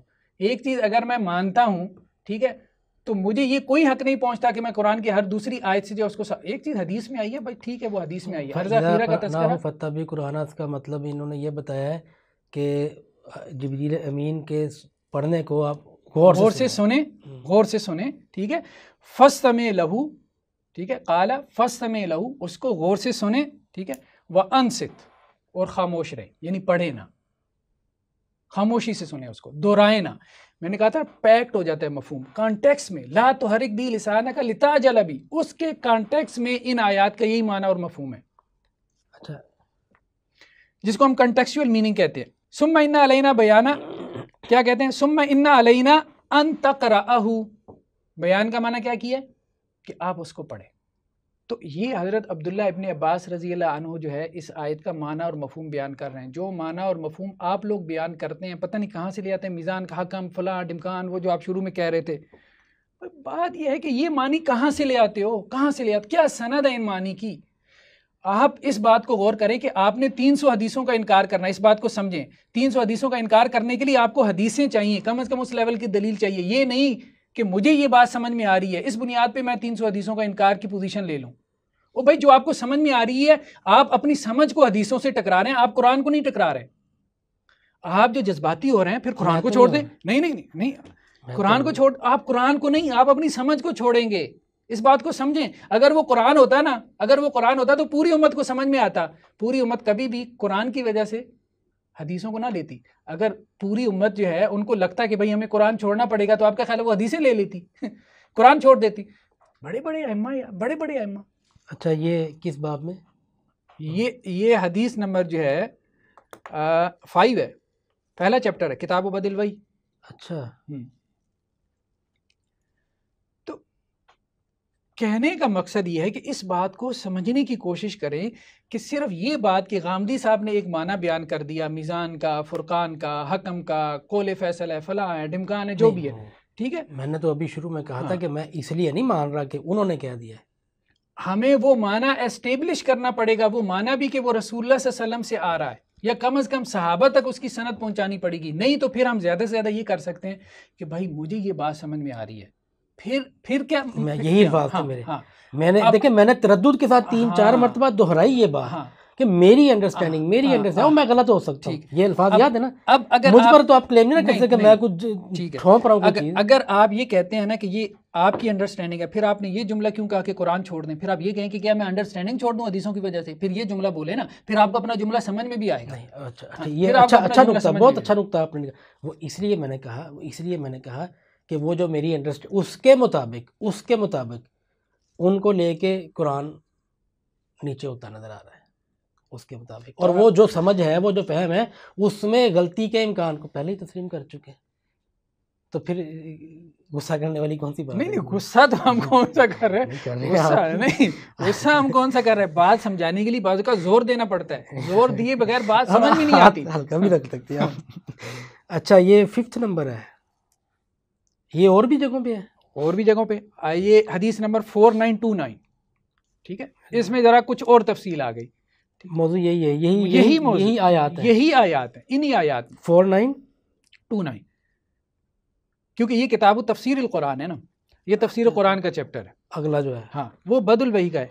اس باب میں اور اس باب میں تھوڑا سا انہوں نے فرق کیا ہے، لیکن یہ ہے کہ وہ آپ ان کے معنی اور مفہوم پہ غور کر دیکھیں. بات یہ ہے سب سے پہلے اگر آپ نے کسی آیت کا مفہوم معلوم کرنا ہو نا، میرے اپنا ذاتی طور پہ یہی ہوتا ہے طرز عمل. سب سے پہلے صحابہ کو دیکھتے ہیں، صحابہ نے کیا معنی بیان کیا. جب بھائی آپ نے مان لیا قرآن کے الفاظ ان سے ملے ہیں تو ان سے معنی لینے میں کیا حرج ہے. مطلب کوئی یہ بندہ سوچ سکتا ہے امت میں، مجھے بتائیں وہ لوگ بھی جو ائمہ کے اندھے مقلد ہیں، بلائنڈ فالوورز ہیں، ان کو بھی آپ کہیں گے نا بھائی 4 ائمہ کیا 14 ایک طرف کھڑے کر دیے اور ابن عباس ایک طرف ہیں رضی اللہ عنہ، تو وہ کہیں گے یار 14 کیا 1400 بھی لے آؤ نا، ان کے پاؤں کی خاک کے برابر بھی نہیں. یہ وہ علم ہے جو یہ اب میں جملہ کہہ رہا، یہ وہ علم ہے جو تواتر سے منقول ہے. یہ وہ اجماعی علم ہے جس کو امام شافعی کہہ رہے تھے کہ یار اس کی پابندی کرو، اس کو نہ چھوڑو. ٹھیک ہے، صحابہ کی تفسیر تبری دیکھیں، اور وہاں ایٹیچیوڈ کیا ہوتا ہے؟ وہاں ایٹیچیوڈ یہ ہوتا ہے یار قرآن پہ خود غور و فکر کرنا چاہیے براہ راست. تو کہنے کا مقصد یہ ہے. اچھا اب ایک اور کام کیا میں ابھی آپ کے سامنے بات کھولنے لگا ہوں. ایک تو یہ کام کیا، دوسرا جو مجھے مطلب دیکھیں یہ بات ٹھیک نہیں ہے، یہ ایکڈیمک ایٹیچیوڈ نہیں ہے. کم از کم میں یہ کہوں گا جو غامدی صاحب نے کام کیا، یہ انہوں نے یہاں پہ یہ تاثر دیا ہے امام زرکشی کے حوالے سے، اور اسی طرح سے امام سیوطی کی کتاب الاتقان کے حوالے سے 2 حوالے انہوں نے نقل کیے ہیں. ٹھیک ہے جی. قرات عامہ کے، ہماری قرات عامہ کی بات چل رہی تھی. قرات عامہ کی ثبوت کے طور پہ انہوں نے جو دلیل بیان کی ہے نا، وہ آپ نے تو خیر نقل نہیں کی، لیکن میں اب ان کی کتاب سے ہی پڑھ دیتا ہوں. میں چاہ رہا تھا کہ آپ نقل کرتے تو پھر میں بحث کرتا، لیکن چلیں اب میں خود ہی نقل کر کے خود ہی بحث کر لوں گا. لیکن اس کے بعد جہاں سے ہم پہلے شروع ہوئے تھے، میدان فرقان والی چیز آپ نے وضاحت دینی ہے مجھے. ہاں اس کی طرف آتے ہیں. قرآن میں الفاظ تو ہیں لیکن میدان کا مطلب میدان نہیں ہے. نہیں ہم نے کب کہا میزان کا مطلب میزان نہیں ہے؟ میری بات سمجھے، میزان کا مطلب وہ نہیں ہے جو یہاں آدھے صفحے میں بیان ہوا ہے. آپ کا سوال مجھ پہ واضح تھا، آپ نے کہا تھا کہ ٹھیک ہے میدان کا مطلب میدان ہے، فرقان کا مطلب فرقان ہے، لیکن جس چیز کو ہم میدان یا فرقان مان لیں یا حکم مان لیں، کیا اس کی ایک سے زائد قرات ہو سکتی ہے کہ نہیں ہو سکتی؟ یہ آپ نے کہا تھا قرآن سے نفی ثابت کریں، یہی بات ہے نا. یہ آپ نے کہا. اس کا بالکل سمپل بات یہ ہے کہ کیا آپ کسی چیز کو میزان فرقان حکم کہہ سکتے ہیں جس کے لکھنے میں بھی اختلاف، جس کے پڑھنے میں بھی اختلاف؟ میری بات اب سمجھیں، عربی نہ آپ کی زبان ہے نہ میری زبان ہے. ہاں جی ٹھیک ہے، عربوں کی زبان ہے نا. جتنے بڑے عربی کے ائمہ گزرے ہیں ان کی بھی زبان ہے. ٹھیک ہے، امام لغت مثال کے طور پہ امام خلیل، امام سیبوے، ٹھیک ہے، ابھی میں نام لے رہا ہوں، امام، ٹھیک ہے، بالکل امام خلیل لغت کے امام، ٹھیک ہے، امام فرا، ہاں جی صرف کے بالکل بالکل ایپیٹومز ہیں، یہ سب قرات کے قائل ہیں. ٹھیک ہے. اچھا یہ سب قرات، ان کی تو کتابیں پبلش ہیں، ان میں تو آپ کہہ بھی نہیں سکتے نا کہ روایتی جھوٹی ہیں. ان کی تو کتابیں پبلش ہیں، معنی قرآن فرا کی پبلشڈ ہے. ابھی فرا، ایک منٹ آپ کو دکھاتا ہوں، ایک منٹ، ابھی آ گئی فرا کی بات، آگے میں ذرا نکال ہی لوں.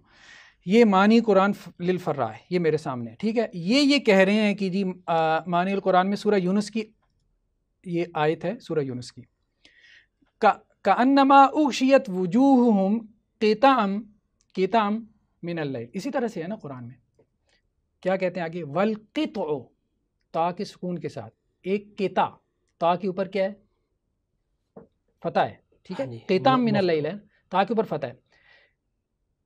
کہتے ہیں یہ تو ہے نا کأنما اغشیت وجوہہم قطعا، یہ تو قرات ہے. والقطع، تا کے سکون کے ساتھ، قراءۃ العامہ، یہ قرات عامہ ہے. ٹھیک ہے. اب ان لوگوں کو کیا یہ سمجھ نہیں آتی، اس کو آپ جانتی نہیں ہوں گے قط کو. ٹھیک ہے، آپ کا قرات عامہ والا مقدمہ بھی، قرات عامہ پہلے اٹھا کے تو دیکھیں یار کس کو کہہ رہے ہیں، تفسیریں تو اٹھا کے دیکھیں. ایک اصطلاح آپ نے استعمال کر لی، آپ کے سلف کس معنی میں وہ اصطلاح استعمال کر رہے ہیں. ٹھیک، قراءت عامہ تو اس وقت یہ ہے ہی نہیں. قراءت عامہ تو قطع ہے, قط تو ہے ہی نہیں تا کے سکون کے ساتھ. دوسری بات یہ ہے کہ ایک سے زیادہ قراءت کا اس بات کر رہے ہیں, انہیں تو میزان فرقان کے خلاف ہوتا نظر نہیں آ رہا. ٹھیک ہے, کتنے حوالے مانگیں گے؟ زمخشری سے بڑا کوئی بلاغت کا امام خود آپ کو مکتبہ فرائی سے دلیل مل جائے گی کہ ان جیسا بلیغ اور فصیح آدمی کوئی نہیں ہے. معتزلہ کا امام شمار ہوتا ہے. روایتی مکتبہ فکر میں بھی ان کو امام البلاغہ سمجھا جاتا ہے. یعنی بلاغی تفسیروں میں جن کا حوالہ دیا جاتا ہے ان میں سے ایک زمخشری کی تفسیر ہے, قراتوں سے بھری پڑی ہے. کوئی انہیں نظر نہیں آتا کہ یار یہ میزان اور فرقان کے خلاف جا رہی ہے. مطلب میں اور آپ یار ہماری مدر ٹنگ نہیں ہے, ہم یہ فیصلے کرنے بیٹھ جائیں گے کہ میزان اور فرقان جو ہے اس کا یہ معنی بنتا ہے. عجیب بات ہے. اوپر جائیں گے تو پھر تو مسئلہ اور بھی ہو جائے گا نا کہ صحابہ کرام سے بھی قراتیں مروی ہیں. اگر آپ حدیثیں مانتے ہیں تو وہ صحابہ کرام سے قراتیں مروی ہیں. صحیح بخاری, صحیح مسلم, سیاہ ستہ بھری پڑی ہے. حضرت عثمان کے زمانے میں, حضرت عمر کے زمانے میں, حضرت ابو بکر کے زمانے میں. اب تھوڑا آگے چلتے ہیں. اچھا, یہاں تو پھر آپ چھوٹی دلیل نہ پیش کیا کریں, صرف اپنی مین دلیل پیش کیا کریں. یہاں اگر آپ ساری کرتے ہیں تو پھر ہر ایک پر بات کرنے کا حق بھی دیا کریں. اب بڑی والی پر بات ہوگی نا, اب وہ پچھلی چھوٹی والی پر مجھے 2 منٹ تبصرہ کر کے میرا سوال سن لیں. ایک بات صرف میری رہ گئی تھی جس کے لیے ہم نے یہ بات کھولی تھی. جی بالکل بالکل, جی ضرور. پھر اس کے بعد آپ کی ساری باتیں اب آپ کی چلاتے ہیں. جی جی جی. حامدی صاحب نے یہ بات کہی ہے قرات عامہ کے حوالے سے کہ ابو عبد الرحمن السلمی کا یہ قول ہے. ٹھیک ہے, اور یہ انہوں نے حوالہ دیا ہے جی برہان سے, امام زرکشی کا. اور اس میں یہ بات البرہان امام زرکشی کی کتاب ہے, البرہان فی علوم القرآن, کہ حضرت ابو بکر, عمر, عثمان, زید بن ثابت اور تمام مہاجرین اور انصار کی قرات ایک ہی تھی, وہ قرات عامہ تھی. یہ وہی قرات ہے جس پہ رسول اللہ صلی اللہ علیہ وسلم نے اپنی وفات کے سال جبریل امین علیہ السلام کو 2 مرتبہ قرآن سنایا. عرضہ اخیرہ کی اس قرات میں زید بن ثابت بھی موجود تھے. دنیا سے رخصت ہونے تک وہ لوگوں کو اسی کے مطابق قرآن پڑھاتے تھے. دلیل آ گئی نا اب ان کی. اب ذرا اس دلیل کا ذرا جائزہ لیں. یہ البرہان نکالیں, یہ میں نے نکال لیا. البرہان ذرا اسکرین پہ دکھائیں. یہ عبد الرحمن سلمی والی روایت پڑھ رہے تھے؟ جی جی, ابو عبد الرحمن السلمی والی. بالکل ٹھیک, بالکل ٹھیک. اچھا, اس کو انہوں نے دلیل بنایا ہے کہ جی عرضہ اخیرہ میں جو ہے, یعنی اپنے اس مقدمے کی قراتیں پچھلی کیا ہوئیں, منسوخ ہوئیں. ٹھیک ہے, اور ایک قرات باقی رہ گئی, وہی قرات عامہ ہے. یہ بات ابو عبد الرحمن السلمی سے. ایک بات تو یہ ہے کہ وہ تابعی ہیں, چلیں ٹھیک ہے ہم نے مان لیا. اصل حوالہ نکالے نا, امام زرکشی کیا کہہ رہے ہیں, کس کانٹیکس میں بات ہو رہی ہے. دیکھیں بات یہ ہے, آپ کو ان کا ایک حوالہ آپ نقل کر رہے ہیں, آپ کو ان کا کانٹیکس بیان کرنا چاہیے تھا. بھلے آپ اس کے بعد تبصرہ کر دیتے کہ یار مجھے اس سے اختلاف ہے اور میں اس سے یہ معنی نکال رہا ہوں, نکال لو. لیکن دیانت کا تقاضا یہ ہے کہ آپ اس پورے کانٹیکس کو, یہاں آپ کام کیا کر رہے ہیں, آپ یہ کام کر رہے ہیں کہ جیسے امام زرکشی آپ کے ساتھ کھڑے ہیں, تاثر تو یہی دے رہے ہیں. اچھا, آپ کا خیال ہے کہ ایسا نہیں ہے, کانٹیکسٹ پورا ملائیں تو بات اور بدل جاتی ہے. میں ابھی آپ کو دکھاتا ہوں. باب کا پہلے عنوان دیکھیں. باب کا عنوان یہ ہے کہ امام زرکشی یہ بات کر رہے ہیں کہ قرآن مجید کی 2 ترتیبیں, ایک ترتیب نزولی ہے, ایک ترتیب مصحف ہے, یعنی جس کے مطابق قرآن نازل ہوا, ایک مصحف کی ترتیب ہے. جی بالکل. سوال یہ پیدا ہوا کہ آج ہم مصحف کے مطابق پڑھتے ہیں, یہ بھی مانتے ہیں کہ قرآن اس ترتیب کے مطابق نازل نہیں ہوا. بالکل مانتے ہیں. اس کی دلیل کیا ہے کہ آج ترتیب نزولی کے مطابق نہیں پڑھا جا سکتا, آج مصحف کی ترتیب کے مطابق ہی پڑھنا چاہیے. اس کی دلیل کیا ہے؟ اچھا, اس کانٹیکس میں یہ بات ہوئی ہے. ٹھیک ہے, وہ کیا کہتے ہیں, فترتیب النزول, وہی بات ہو رہی ہے. ترتیب نزول غیر ترتیب التلاوہ, وہ تلاوت والی ترتیب ہے. وکان هذا الاتفاق من الصحابۃ سببا لبقاء القرآن فی الامہ ورحمۃ من اللہ علی عبادہ. تو وہ آگے اس کو وہ بیان کریں. ٹھیک ہے, پھر اس کو آگے کہہ رہے ہیں کہ قال ابو عبد الرحمن السلمی کانت قرات ابی بکر و عمر و عثمان. یعنی کہ یہ ترتیب نزولی اور ترتیب مصحفی کے کانٹیکس میں انہوں نے روایت یہ بات بیان کی ہے کہ قرات عامہ جو ہے, قرات عامہ کیا ہے, جو ترتیب مصحف کے مطابق, یہ ود ریسپیکٹ ٹو سیکوینس ہے, ترتیب کے وائز ہے. عرضہ اخیرہ میں جو قرآن پڑھا گیا وہ کس کے مطابق ہے, مصحف کے مطابق ہے. اس عرضہ اخیرہ نے پچھلی ترتیب کو منسوخ کر دیا. کون سی پچھلی ترتیب کو؟ ترتیب نزولی کو. اب کوئی بندہ ترتیب نزولی کو ڈھونڈ کے اس کے مطابق قرآن کی تلاوت کرے گا تو وہ اصل میں قرات عامہ کی مخالفت کرے گا. قرات عامہ کیا ہے؟ یعنی قرات عامہ کے لفظ کو کس معنی میں استعمال کر رہے ہیں؟ وہ قرات جو ترتیب مصحف کے مطابق ہو. بالکل ٹھیک. اصل بحث اصل میں یہاں پہ یہ ہو رہی ہے اور آپ اس کو کیا مفہوم پہنا رہے ہیں؟ مطلب وہ ایک عجیب ہی طرف آپ اس کو لے کے جا رہے ہیں. اچھا دوسرا حوالہ جو دیا امام سیوطی کا، امام سیوطی نے جب یہ حوالہ انہوں نے دیا نا امام سیوطی کا، امام سیوطی نے یہ بات کہی ہے کہ نبی صلی اللہ علیہ وسلم کو آپ کی وفات کے سال جس قرات پر قرآن سنائے گا یہ وہی قرات ہے جس کے مطابق لوگ اس وقت بھی قرآن کی تلاوت کر رہے ہیں. اس سے بھی وہی تاثر دے رہے ہیں ایک قرات کا، قرات عامہ کا. اب امام سیوطی کس کانٹیکس میں بات کر رہے ہیں؟ ٹھیک ہے یہی ہے ترتیب نزولی. نہیں ان کا کانٹیکس ہو رہا ہے. وہ یہ کہہ رہے ہیں کہ اختلاف یہ ہو گیا ائمہ میں کہ عرضہ اخیرہ جو ہے نا وہ 7 اعراف کو شامل تھا یا ایک حرف کو شامل تھا. حدیث میں آتا ہے انزل القرآن علی 7 اعراف، قرآن 7 اعراف پہ نازل ہوا. پوری روایت ہم ڈسکس کر رہے ہیں. ٹھیک ہے قرآن مجید جو ہے وہ 7 اعراف کے اوپر نازل ہوا. تو ائمہ میں اختلاف یہ ہوا کہ عرضہ اخیرہ میں 6 حرف منسوخ ہو گئے تھے اور ایک حرف باقی تھا، یا 7 حرف جو ہے وہ عرضہ اخیرہ میں باقی تھے. اچھا ایک اور بات ذہن میں رکھنی ہے، مطلب اب یہ بات تھوڑی سی گہرائی کی طرف جا رہی ہے. دونوں کا اس بات پہ اتفاق ہے، دونوں گروہوں کا، کہ عرضہ اخیرہ میں کچھ منسوخ ہوا ہے. دونوں کا اس بات پہ اتفاق ہے. دونوں کا اس بات پہ بھی اتفاق ہے کہ قرات ایک سے زائد ہے. ٹھیک منسوخ بھی ہوا اور قرات ایک سے زائد بھی ہے. اب اختلاف کس میں ہوا اس بات کو سمجھے. اب نقطہ ذرا گہرا ہوگا. کوئی بات. ابن جریر طبری نے یہ بات کہی کہ قرآن انزل القرآن علی 7 اعراف، قرآن 7 اعراف پہ نازل ہوا تھا. 6 اعراف جو ہے وہ عرضہ اخیرہ میں منسوخ ہو گئے، اور یہ جو منسوخ ہوئے تھے یہ مترادفات تھے. یعنی مترادفات میں قرآن پڑھنے کی اجازت تھی شروع میں، تعال حلما. ٹھیک ہے یہ منسوخ ہو گیا. یہ 6 اعراف تھے. جو عرضہ اخیرہ میں باقی رکھا گیا وہ ایک حرف ہے، اور یہ ایک حرف ہی قرات عامہ ہے. ٹھیک ہے انہوں نے ویسے قرات عامہ کا لفظ استعمال نہیں کیا، یہ ایک حرف ہے انہوں نے یہ لفظ استعمال کیا. لیکن جو قرات ہیں وہ سب اس ایک حرف میں شامل ہیں. یہ نئی بات ہے، یہ نئی بات ہے، یہ ایک نئی بات ہے. نہیں ابن جریر طبری کے حوالے سے نہیں. یہ جو کہ ساری قرات اس ایک حرف میں احرف جو 7 تھے نا اس میں سے 6 منسوخ ہو گئے، ایک رہ گیا، لیکن قرات ساری پھر بھی اس ایک میں شامل ہے. یہ اس کو میں کہہ رہا ہوں ایک نئی بات ہے.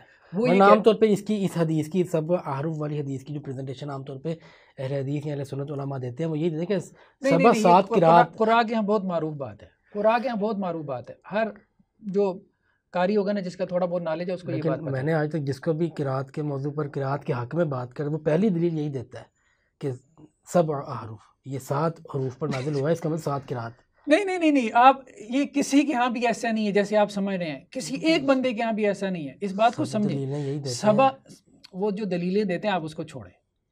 یہ ساری چیزیں ریکارڈ ہو رہی ہیں نا، میری ریکارڈ پہ جا رہی ہیں، دنیا دیکھے گی. اس کا مطلب جو یہ حدیث اس کانٹیکسٹ میں دلیل دیتے ہیں ان کو پتہ چل گیا وہ غلط دے رہے ہیں. آپ پہلے بات پوری سن لیں. مجھے نہیں پتا وہ کیا دیتے ہیں. میں جو بیان کرنے جا رہا ہوں نا وہ ذرا میں واضح پہلے کر دوں، کیونکہ انہوں نے آپ سے بیان کیا نا، مجھ سے تو بیان نہیں نا کیا. نہیں عام ہے. گاندھی صاحب کا کاؤنٹر پروگرام جو سب سے زیادہ فیمس ہوا ہے نا، اس میں 3 اسٹوڈنٹس ہیں جو ان کے گھر جا کے کہیں پہ بیٹھ کے ریکارڈنگ کی. 2.5 گھنٹے کا پروگرام ہے، اس کا نام یہ گاندھی صاحب جواب دیں. اس میں جب قرات پر بات آئی تو انہوں نے یہی حدیث پیش کی 7 احرف والی. 7 احرف بلال صاحب ان کا نام تھا. 7 احرف از ناٹ ایکول ٹو 7 قرات. ایک بات یہ ذہن میں رکھیں. یہ آپ کہہ دیا، آپ نے کہہ دیا، آپ کی وضاحت. میں نے نہیں کہہ دیا. ٹھیک ہے سب نے کہہ دیا، سب نے کہا. میں اس کو مان رہا ہوں، وہ والی باتیں پھر غلط ثابت ہوں گی. 7 احرف از ناٹ ایکول ٹو 7 قرات. زبردست. یہ تو ایک آپ نے بہت اچھی یہ بات. نہیں ٹھیک ہے، بالکل صحیح، بالکل صحیح. اب بات یہ ہے کہ سبا عارف جو ہے نا اس کے بارے میں جتنی آراء ہیں ان میں سے امت میں 2 آراء مقبول ہوئی، یعنی ائمہ محققین میں، فقہاء میں، محدثین میں، قراء میں 2 رائے، کوئی تیسری رائے نہیں ہے۔ اچھا، تیسری رائے جو ہے جو بھی ہے وہ غیر معروف ہے، اس مطلب اب آپ آئیں اس کی طرف، وہ میں نے اپنی کتاب میں حوالے دے دیے ہیں، وہ آپ ائمہ کے نام دیکھ لیں، بہت حوالے وہاں پہ موجود ہیں۔ جو دو بڑی رائے ہیں نا ان میں ایک ابن جریر طبری کی رائے اور ایک امام رازی کی رائے، انہی 2 آراء کو بعد میں امت میں قبولیت حاصل ہوئی۔ ٹھیک ہو گیا، کوئی بھی بڑا عالم دین اس میں سے تیسری رائے کی طرف نہیں احرف صرف 2 ہیں آپ کے نزدیک، احرف سے مراد صرف 2 آراء ہیں جو امت نے قبول کی ہیں، جو قبول کی ہیں، غیر معروف جن کے کوئی نام ہی نہیں جانتا ان کو چھوڑ دیا، ان کو یہ مقبول جو 2 ہیں یہ آپ یہ ان 2 کی ہیں۔ باری باری بتا دیں۔ پہلی رائے جو ہے وہ ابن جریر طبری کی رائے ہے، وہ یہ کہتے ہیں کہ سبع احرف جو ہے نا اس سے مراد قرات تھی، ٹھیک ہے، کتنی تھی یہ ہمارے علم میں نہیں ہے۔ اب وہ یہ کہتے ہیں کہ عرضہ اخیرہ میں 6 احرف منسوخ ہو گئے۔ اچھا، سبع احرف سے مراد وہ لیتے ہیں سبع لغات،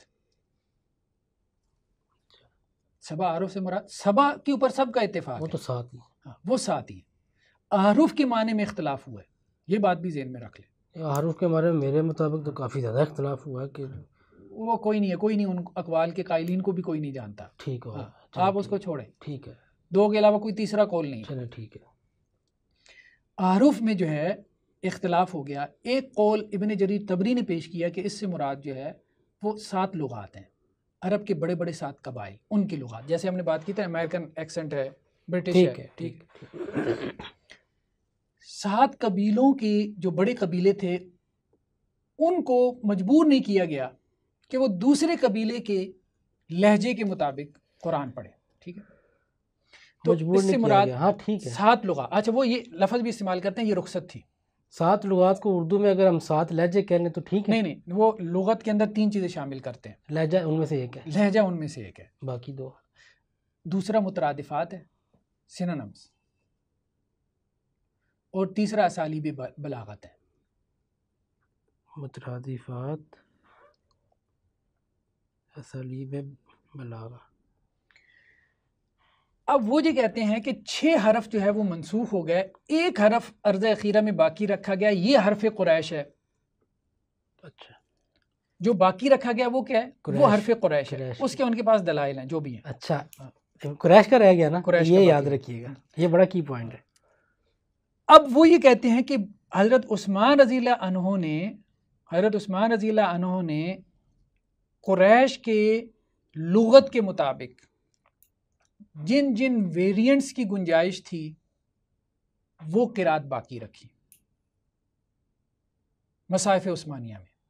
خود لغت قریش بہت بڑا قبیلہ ہے، بہت اوپر سے شروع ہوتا ہے، ٹھیک ہے، بنو کنانا سے، تو اس کے نیچے بہت چھوٹے چھوٹے جو ہے وہ قبائل آ جاتے ہیں۔ یہ ہم نے وہ جو انجینئر پہ پروگرام کیا تھا نا، تو اس آپ نے بنا کے ڈیزائن میں نے کیا تھا، مجھے یاد بھی ہے، بڑا اچھا۔ تو قریش کے اندر آگے پھر جو ہے نا وہ ذیلی کیا ہیں، اختلافات ہیں، لغت بہت بڑی ان کی لغت ہے۔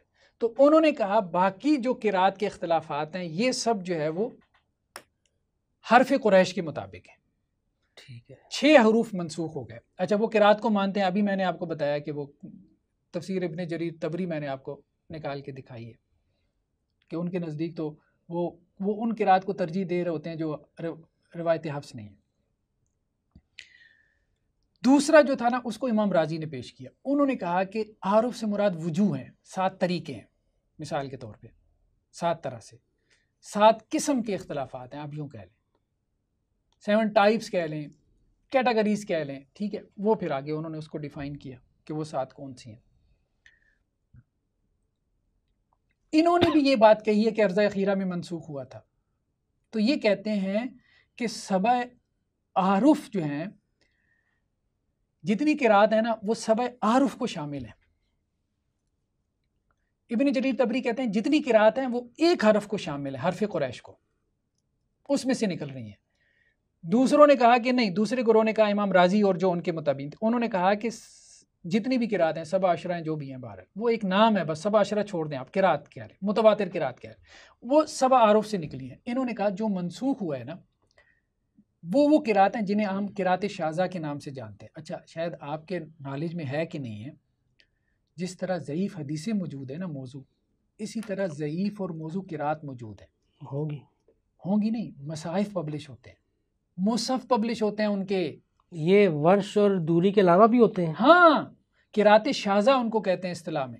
کیا کہتے ہیں؟ قرات شاذہ. ان کے مصحف جیسے حسن بصری کی قرات ہے، ابن محسن کی قرات ہے، ابن شمبوس کی قرات ہے. یہاں پر ایک بات بنتی بڑی مزے کی، حسن بصری کی جو قرات ہے، حسن بصری کون ہے؟ نہیں، یہاں پر ایک بڑی مزے کی بات بنتی ہے. ہاں، آپ نے کہا تھا کہ اگر جو قرات نہیں ہے اس میں مصحف چھپ رہے ہیں تو کیا اللہ تعالیٰ کا وعدہ پورا نہیں ہوا کہ قرآن محفوظ؟ یہ بات ادھر نہیں کر سکتے. اللہ تعالیٰ کے وعدے سے یہ مراد نہیں ہوتی زبیر بھائی، یہ مراد نہیں ہوتی. مراد ہوتی کہ اصل سیف رہے گا. اب آپ نقلیں لوگ بناتے رہیں، کوئی مسئلہ نہیں. ویسے تو سلمان رشدی نے بھی وہ کتاب لکھی. میری بات پہلے پوری تو سن لیں. اب آپ نے شبہ پیدا کر دیا، بات پوری سمجھ لیں. ٹھیک ہے بغیر پوری بات سمجھے آپ نے شبہ پیدا کر دیا. ضعیف حدیثیں یا موضوع حدیثوں کی کتابیں پبلش ہوتی ہیں. بالکل ہوتی ہیں. کیا بتانے کے لیے کہ یہ صحیح ہے، یہ غلط ہے. چٹا چٹا کھولا محدثین. ہاں، اصل میں جو قرات شاذہ ہے نا، وہ اس طرح سے نہیں مصحف پبلش ہوتا ان کا، اس طرح سے جیسے روایت ورش کا. وہ مصحف جو ہے وہ متواتر قرات میں پبلش ہوتا ہے. اس کے سائڈ پہ لکھا ہوتا ہے کہ ابن محسن نے یوں پڑھا، ابن شمبوز نے یہ پڑھا، یعنی حواشی میں لکھتے ہیں وہ. ٹھیک ہے، ان کو قرات شاذہ کہتے ہیں. وہ مصاحف پبلش ہوتے ہیں صرف خواص کے لیے، علماء کے لیے. اچھا، یہ قرات شاذہ کہاں سے شروع ہو رہی ہیں؟ حسن بصری کی طرف ایک قرات شاذہ منسوب ہے. یہ تو صوفی تھے نا. ٹھیک ہے، حسن بصری تابعین میں سے ہیں، جلیل القدر تابعین میں سے ہیں. ٹھیک ہے، اب بات یہ ہے کہ قرات کی چھانٹی ہوئی ہے. تو وہ جو کہہ رہے ہیں نا، وہ جو ہم نے کہا نا کہ ایک معیار تھا، اس معیار کے اوپر قرات پوری اتری تو ان کو ایکسیپٹ کیا انہوں نے. یہ نہیں کہ جو مروی تھا اس سب کو قرات کے طور پہ قبول کر لیا. انہوں نے بہت، جیسے حدیث کا ذخیرہ بہت سارا تھا، انہوں نے چھانٹی کی، اس میں سے احادیث نکالی. قرات بہت ساری تھی جو پڑھی پڑھائی جا رہی تھی، کیونکہ اعراب نہیں تھے. بات آپ کی ٹھیک ہے، اعراب نہیں تھے. ٹھیک ہے، پڑھی پڑھائی جا رہی تھی. امکان بھی تھا اور ہو بھی رہا تھا، ایسا عملاً ہو بھی رہا تھا کہ ایک قرات رسول اللہ صلی اللہ علیہ وسلم سے مروی نہیں تھی، تو وہ پڑھی پڑھائی جا رہی تھی. معیار مقرر ہوا. حضرت عثمان نے یہی کام کیا کہ ان قرات کو علیحدہ کیا اور ان کو مصاحف عثمانیہ میں نہیں آنے دیا، لیکن وہ قرات رائج رہیں. ان کے مطابق کتاب المصاحف ابن ابی داؤد کی کتاب ہے. یہ امام ابو داؤد کے بیٹے ہیں جو سنن ابی داؤد کے. کتاب المصاحف میں دیکھیں آپ کو 27 مصاحف کا تذکرہ ملے گا، 14 صحابہ کے، 13 تابعین کے. یہ ساری وہ قرات تھیں، یہ وہ مصاحف تھے جو کہ عرضہ اخیرہ میں وہ یہ کہتے ہیں منسوخ ہو گئی تھی قرات. تو دونوں کا کہنا یہ ہے کہ عرضہ اخیرہ میں کچھ منسوخ ہوا ہے. کیا منسوخ ہوا ہے اس پہ ان کا اختلاف ہے. دونوں قرات کو مانتے ہیں، لیکن وہ قرات کو ثابت کیسے کرتے ہیں اس میں. لیکن نتیجتاً اگر آپ دیکھیں تو دونوں میں کوئی اختلاف نہیں ہے کہ وہ قرآن کی ایک سے زائد قرات کو مان رہے ہیں. ایک اس طرح سے نکال رہا ہے، دوسرا اس طرح سے نکال رہا ہے. اچھا، اب اصل میں جہاں سے ہماری بات کے علاوہ دوسرا نہیں دوسرا حروف کا دوسرا معنی ابھی تو ایک پر ہوئی ہے نا. ہاں، امام راضی نے کہا نا 7 حروف سے مراد 7 اوجو ہے، 7 وجوہات ہیں. ہم نے بات کہی ہے نا ابھی، 7 ٹائپس ہیں، 7 کیٹیگری. فخر الدین رازی 7 قسم کے اختلافات ہیں. 7 قسم کے اختلاف جیسے تذکیر و تانیث کا اختلاف ہے مثال کے طور پہ. ٹھیک ہے جی، ایک قرات میں وہ مذکر ہے، دوسرے میں کیا ہے وہ مؤنث ہے. یا ایک قرات میں وہ کیا ہے، جیسے ہم نے کہا ولا یشرک فی حکمہ احدا. 6 قاریوں نے یہ پڑھا ہے ولا یشرک فی حکمہ احدا. ٹھیک ہے، اور ابن عامر شامی نے کیا پڑھا ولا تشرک. یشرک کو تشرک بنا دیا. یہ ایک قسم کا اختلاف ہے کہ غائب اور حاضر کا اختلاف. نقطے نہیں ہے نا، یشرک تشرک ہو سکتا ہے.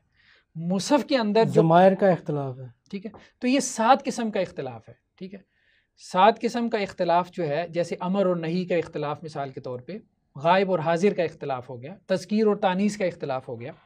تو یہ 7 قسم کا اختلاف ہے. ٹھیک ہے، یہ امام راضی نے کہا. لیکن اصل میں ہماری بات کہاں سے چلی تھی؟ ہماری بات چلی تھی کہ امام سیوطی نے جو یہ قول نقل کیا اس کو سمجھنے کی ضرورت ہے. امام سیوطی اصل میں یہ اختلاف نقل کر رہے ہیں کہ سلف کا اس بارے میں اختلاف ہوا ہے کہ عرضہ اخیرہ میں جو منسوخ ہوا تھا وہ کیا تھا. ٹھیک، اور اس اختلاف کو نقل کرتے انہوں نے یہ بات بیان کی ہے کہ ابن جریر طبری یہ کہتے ہیں کہ 6 حرف منسوخ ہو گئے، 1 حرف قریش باقی ہے، ساری قرات اس سے نکلی ہیں۔ امام راضی یہ کہتے ہیں ٹھیک ہے کہ جی 7 حرف جو ہیں وہ یعنی 7 اعرف اسی میں سے ساری قرات نکل رہی ہیں، اور جو منسوخ ہوا ہے وہ قرات شاذہ ہیں ٹھیک ہے۔ جمہور کا موقف وہی ہے جو امام راضی کا موقف ہے۔ جمہور کا موقف یہ ہے کہ سب 6 حرف منسوخ نہیں ہوئے تھے، کچھ قرات منسوخ ہوئی تھیں 7 اعرف میں سے، اور وہ تو 7 اعرف از ناٹ ایکول ٹو 7 قرات۔ 7 اعرف سے مراد 7 قرات نہیں ہے، 7 اعرف میں 10 قراتیں نکل رہی ہیں، 20 بھی نکل سکتی ہیں، 40 بھی نکل سکتی ہیں ٹھیک ہے۔ اس کے اوپر جو ہے وہ ان کا اتفاق ہے، اس میں ان کا کوئی اختلاف نہیں ہے۔ اب اس میں امام ابن جریر طبری نے آگے چل کے یہ بات بیان کی ہے کہ عبیدہ سلمانی یہ کہتے ہیں کہ اللہ کے رسول صلی اللہ علیہ وسلم پہ جو قرات پیش کی گئی اس سال میں جس میں آپ صلی اللہ علیہ وسلم کی جو ہے وہ رحلت ہوئی، تو وہ قرات ہے جس کو آج ہم پڑھ رہے ہیں۔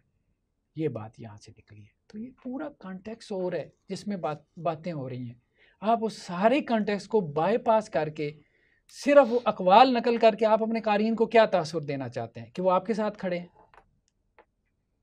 یہ تو آپ ان کو کہہ رہے ہیں نا، یہ تو ہم ان کو کہہ رہے ہیں نا۔ جی انہی کو کہہ رہے ہیں۔ ٹھیک ہے، اچھا آپ مجھے یہ بتائیں، یہ ساری بحث اگر آپ نے کرنی تھی آج والی اور پچھلی قسط کی آخری بحث، وہ جس پہ آپ نے اختتام کیا تھا، جس پر آپ نے زور دیا کہ وہ آپ کی سب سے طاقتور دلیل ہے، پچھلی چیزیں پھر آپ نے کس کانٹیکس میں پیش کی؟ ان کا کیا مطلب ہے؟ دیکھیے بات یہ قرآن میں اللہ تعالیٰ ایک لفظ استعمال کر رہے ہیں ایک آیت میں، وہی واقعہ دوسری جگہ پر 1-2 لفظ چینج کر کے کر رہے ہیں، اس سے آپ نے کیا نکالا ہے؟ جی ایک بات پہلے ایک بات کی طرف آئیں۔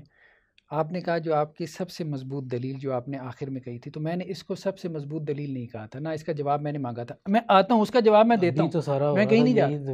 ابن عامر شامی والی بات میں نے کہی تھی، اسی کو میں کہہ رہا ہوں، ہاں ٹھیک ہے، یہی مضبوط تھی، ٹھیک ہے، اسی کو میں بھی کہہ رہا ہوں۔ آپ اس پہ بات چلائیں، آپ اس پہ بات چلائیں۔ اس پر تو ہماری بات ہوئی ہے نا ابھی۔ نہیں اب آپ بات کریں نا، آپ نے جو بات کہی تھی اس کے اوپر اس کو ذرا دہرا دیں، میں اس پہ تبصرہ کرتا ہوں کہ قرات عامہ جو ہے، قرات عامہ ٹھیک ہے، میں نے یہ بات کہی تھی کہ پہلی صدی میں قرات عامہ ابن عامر شامی کی قرات تھی، پہلی دوسری میں، پھر اس کے بعد درمیان میں ابو عمر بصری کی قرات، پھر یہ اسٹیبلش ہسٹری کہتی ہے، پھر 10 صدیوں بعد روایت حفص آ کے قرات عامہ بنی۔ آپ نے اس کا جواب کیا دیا؟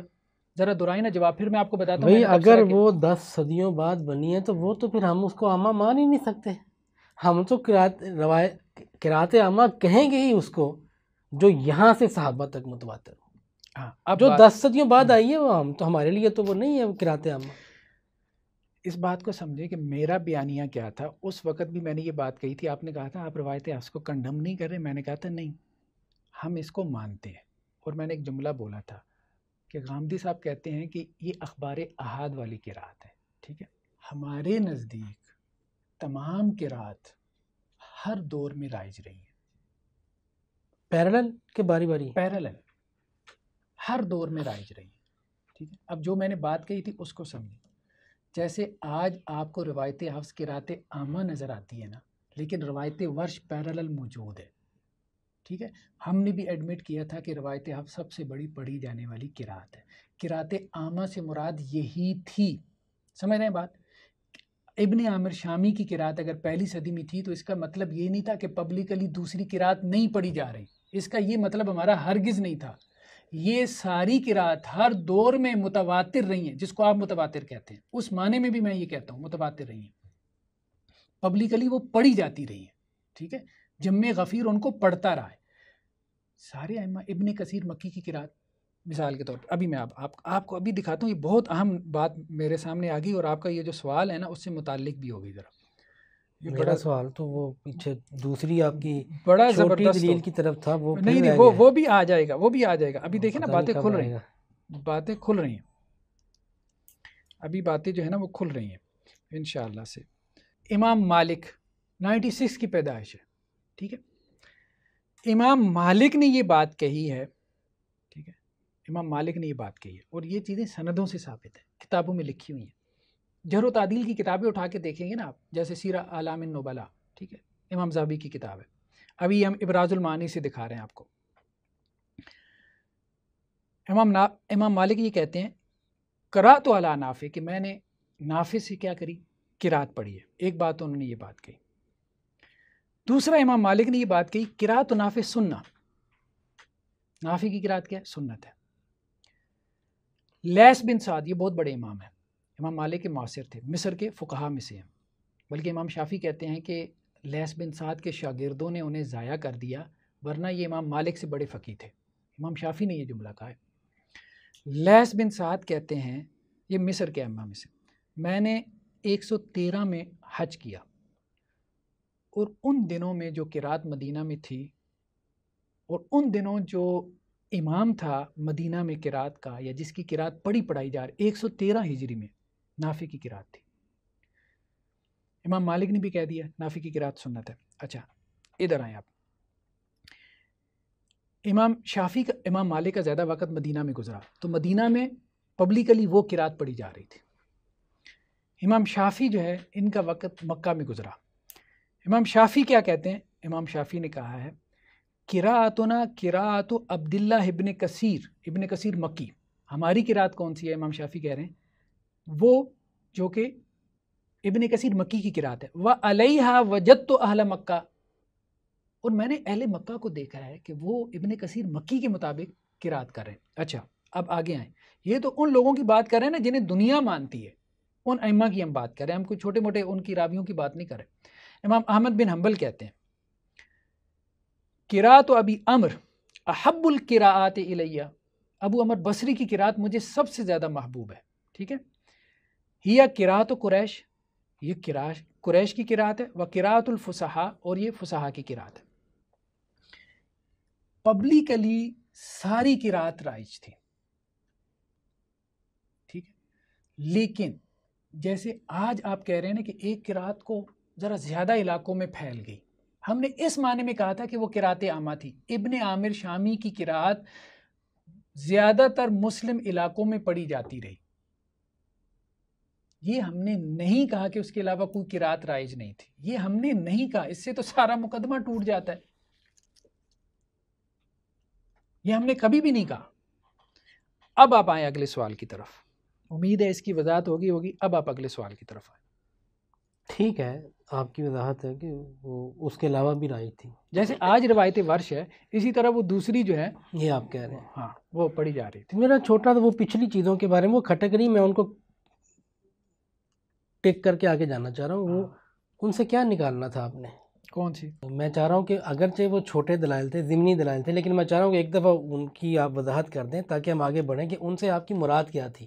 یا آپ نے قرآن کریم سے کافی سارے حوالے دیے. پہلا آپ نے سورہ بقرہ کی آیت 116 کا، وہاں پر اللہ تعالیٰ کے الفاظ ہیں وَقَالُوا اتَّخَذَ الرَّحْمَنُ وَلَدًا سُبْحَانَهُ. دوسری آیت جو ہے سورہ یونس کی 68 نمبر، وہاں پر واو نہیں ہے، قَالُوا اتَّخَذَ الرَّحْمَنُ. اس طرح کی آپ نے 3 4 5 دلائل دیے جس میں اللہ تعالیٰ ایک ہی بات دو مختلف مقامات پر تھوڑے سے الفاظ کے تغیر سے پیش. یہاں موضوع ہمارا قرات کا تھا، آپ نے ان کو بھی پیش کیا. یہاں سے آپ کیا نکالنا چاہ رہے ہیں؟ بہت اہم سوال ہے، بہت اہم سوال ہے، اسی لیے تو کھٹک رہا تھا اتنی دیر سے. بہت اہم سوال ہے. درمیان میں ایک بات آئی ہے، ہم نے کہا کہ ایک مصحف میں ایسے اختلاف ہے نا، درمیان میں ایک بات آئی ہے مصاحف عثمانیہ کی. ہاں جی، آپ نے درمیان میں آپ کھٹکے تھے کہ اچھا ان مصاحف کے رسم میں اختلاف ہے، تو میں نے کہا ہاں ہے. ٹھیک ہے، ان مصاحف کے رسم میں اسی قسم کا اختلاف ہے، ایک جگہ پہ واو ہے، ایک جگہ پہ واو نہیں ہے. ٹھیک ہے، ایسٹیبلش کیا کیا گیا؟ ہاں اب اس بات کو سمجھیں کہ لوگ قرات کے انکار کی ایک دلیل یہ بناتے ہیں، یہ اصل میں رسپانس کیا گیا ان لوگوں کو جو قرات کے انکار کی ایک دلیل اس بات کو بناتے ہیں کہ آپ لوگ مصاحف عثمانیہ کو مانتے ہیں، ایک سے زائد مصاحف کا اقرار کرتے ہیں، اور یہ بھی کہتے ہیں کہ ان مصاحف کے رسم میں کچھ اختلاف تھا، ایک جگہ پہ واو لکھا تھا دوسری جگہ پہ نہیں تھا، ایک جگہ پہ واو تھا دوسری جگہ پہ فا ہو گیا. ٹھیک ہے، ایک ہی آیت میں. ٹھیک ہے، تو یہ چیز جو ہے نا یہ سمجھ میں نہیں آتی.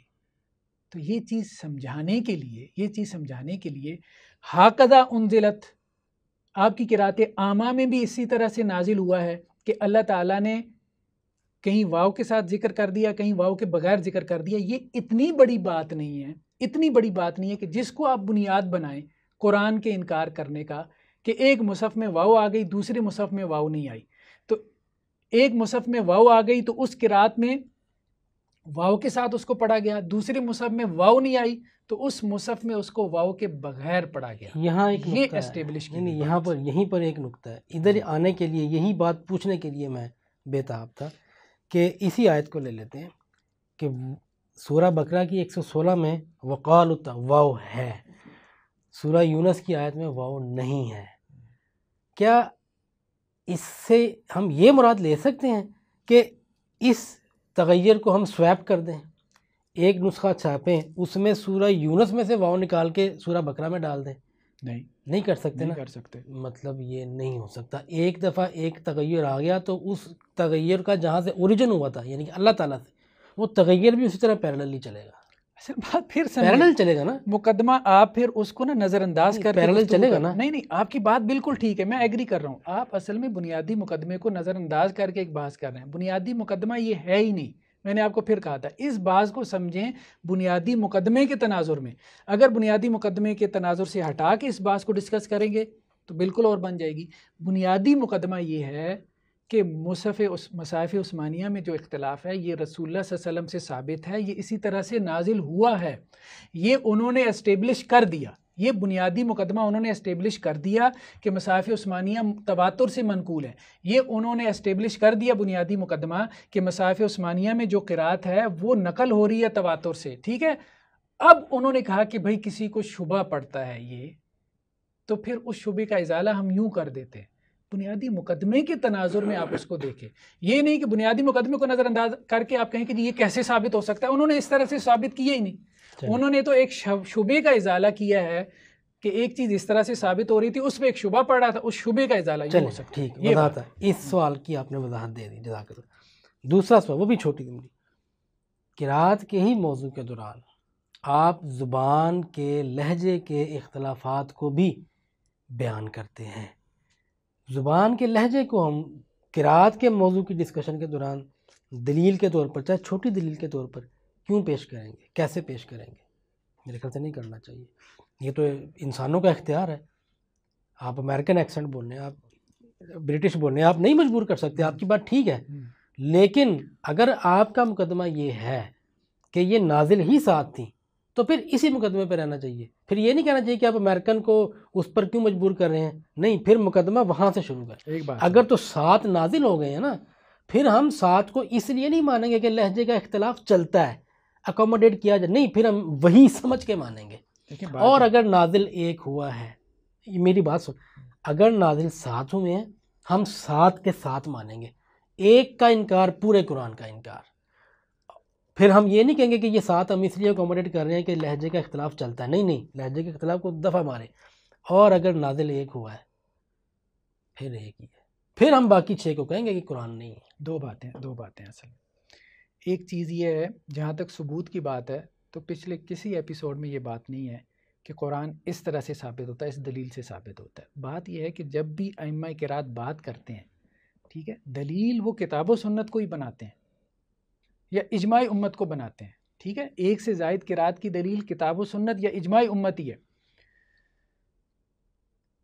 وہ حکمت بیان کرتے ہیں اصل میں ایک عام آدمی کو سمجھانے کے لیے.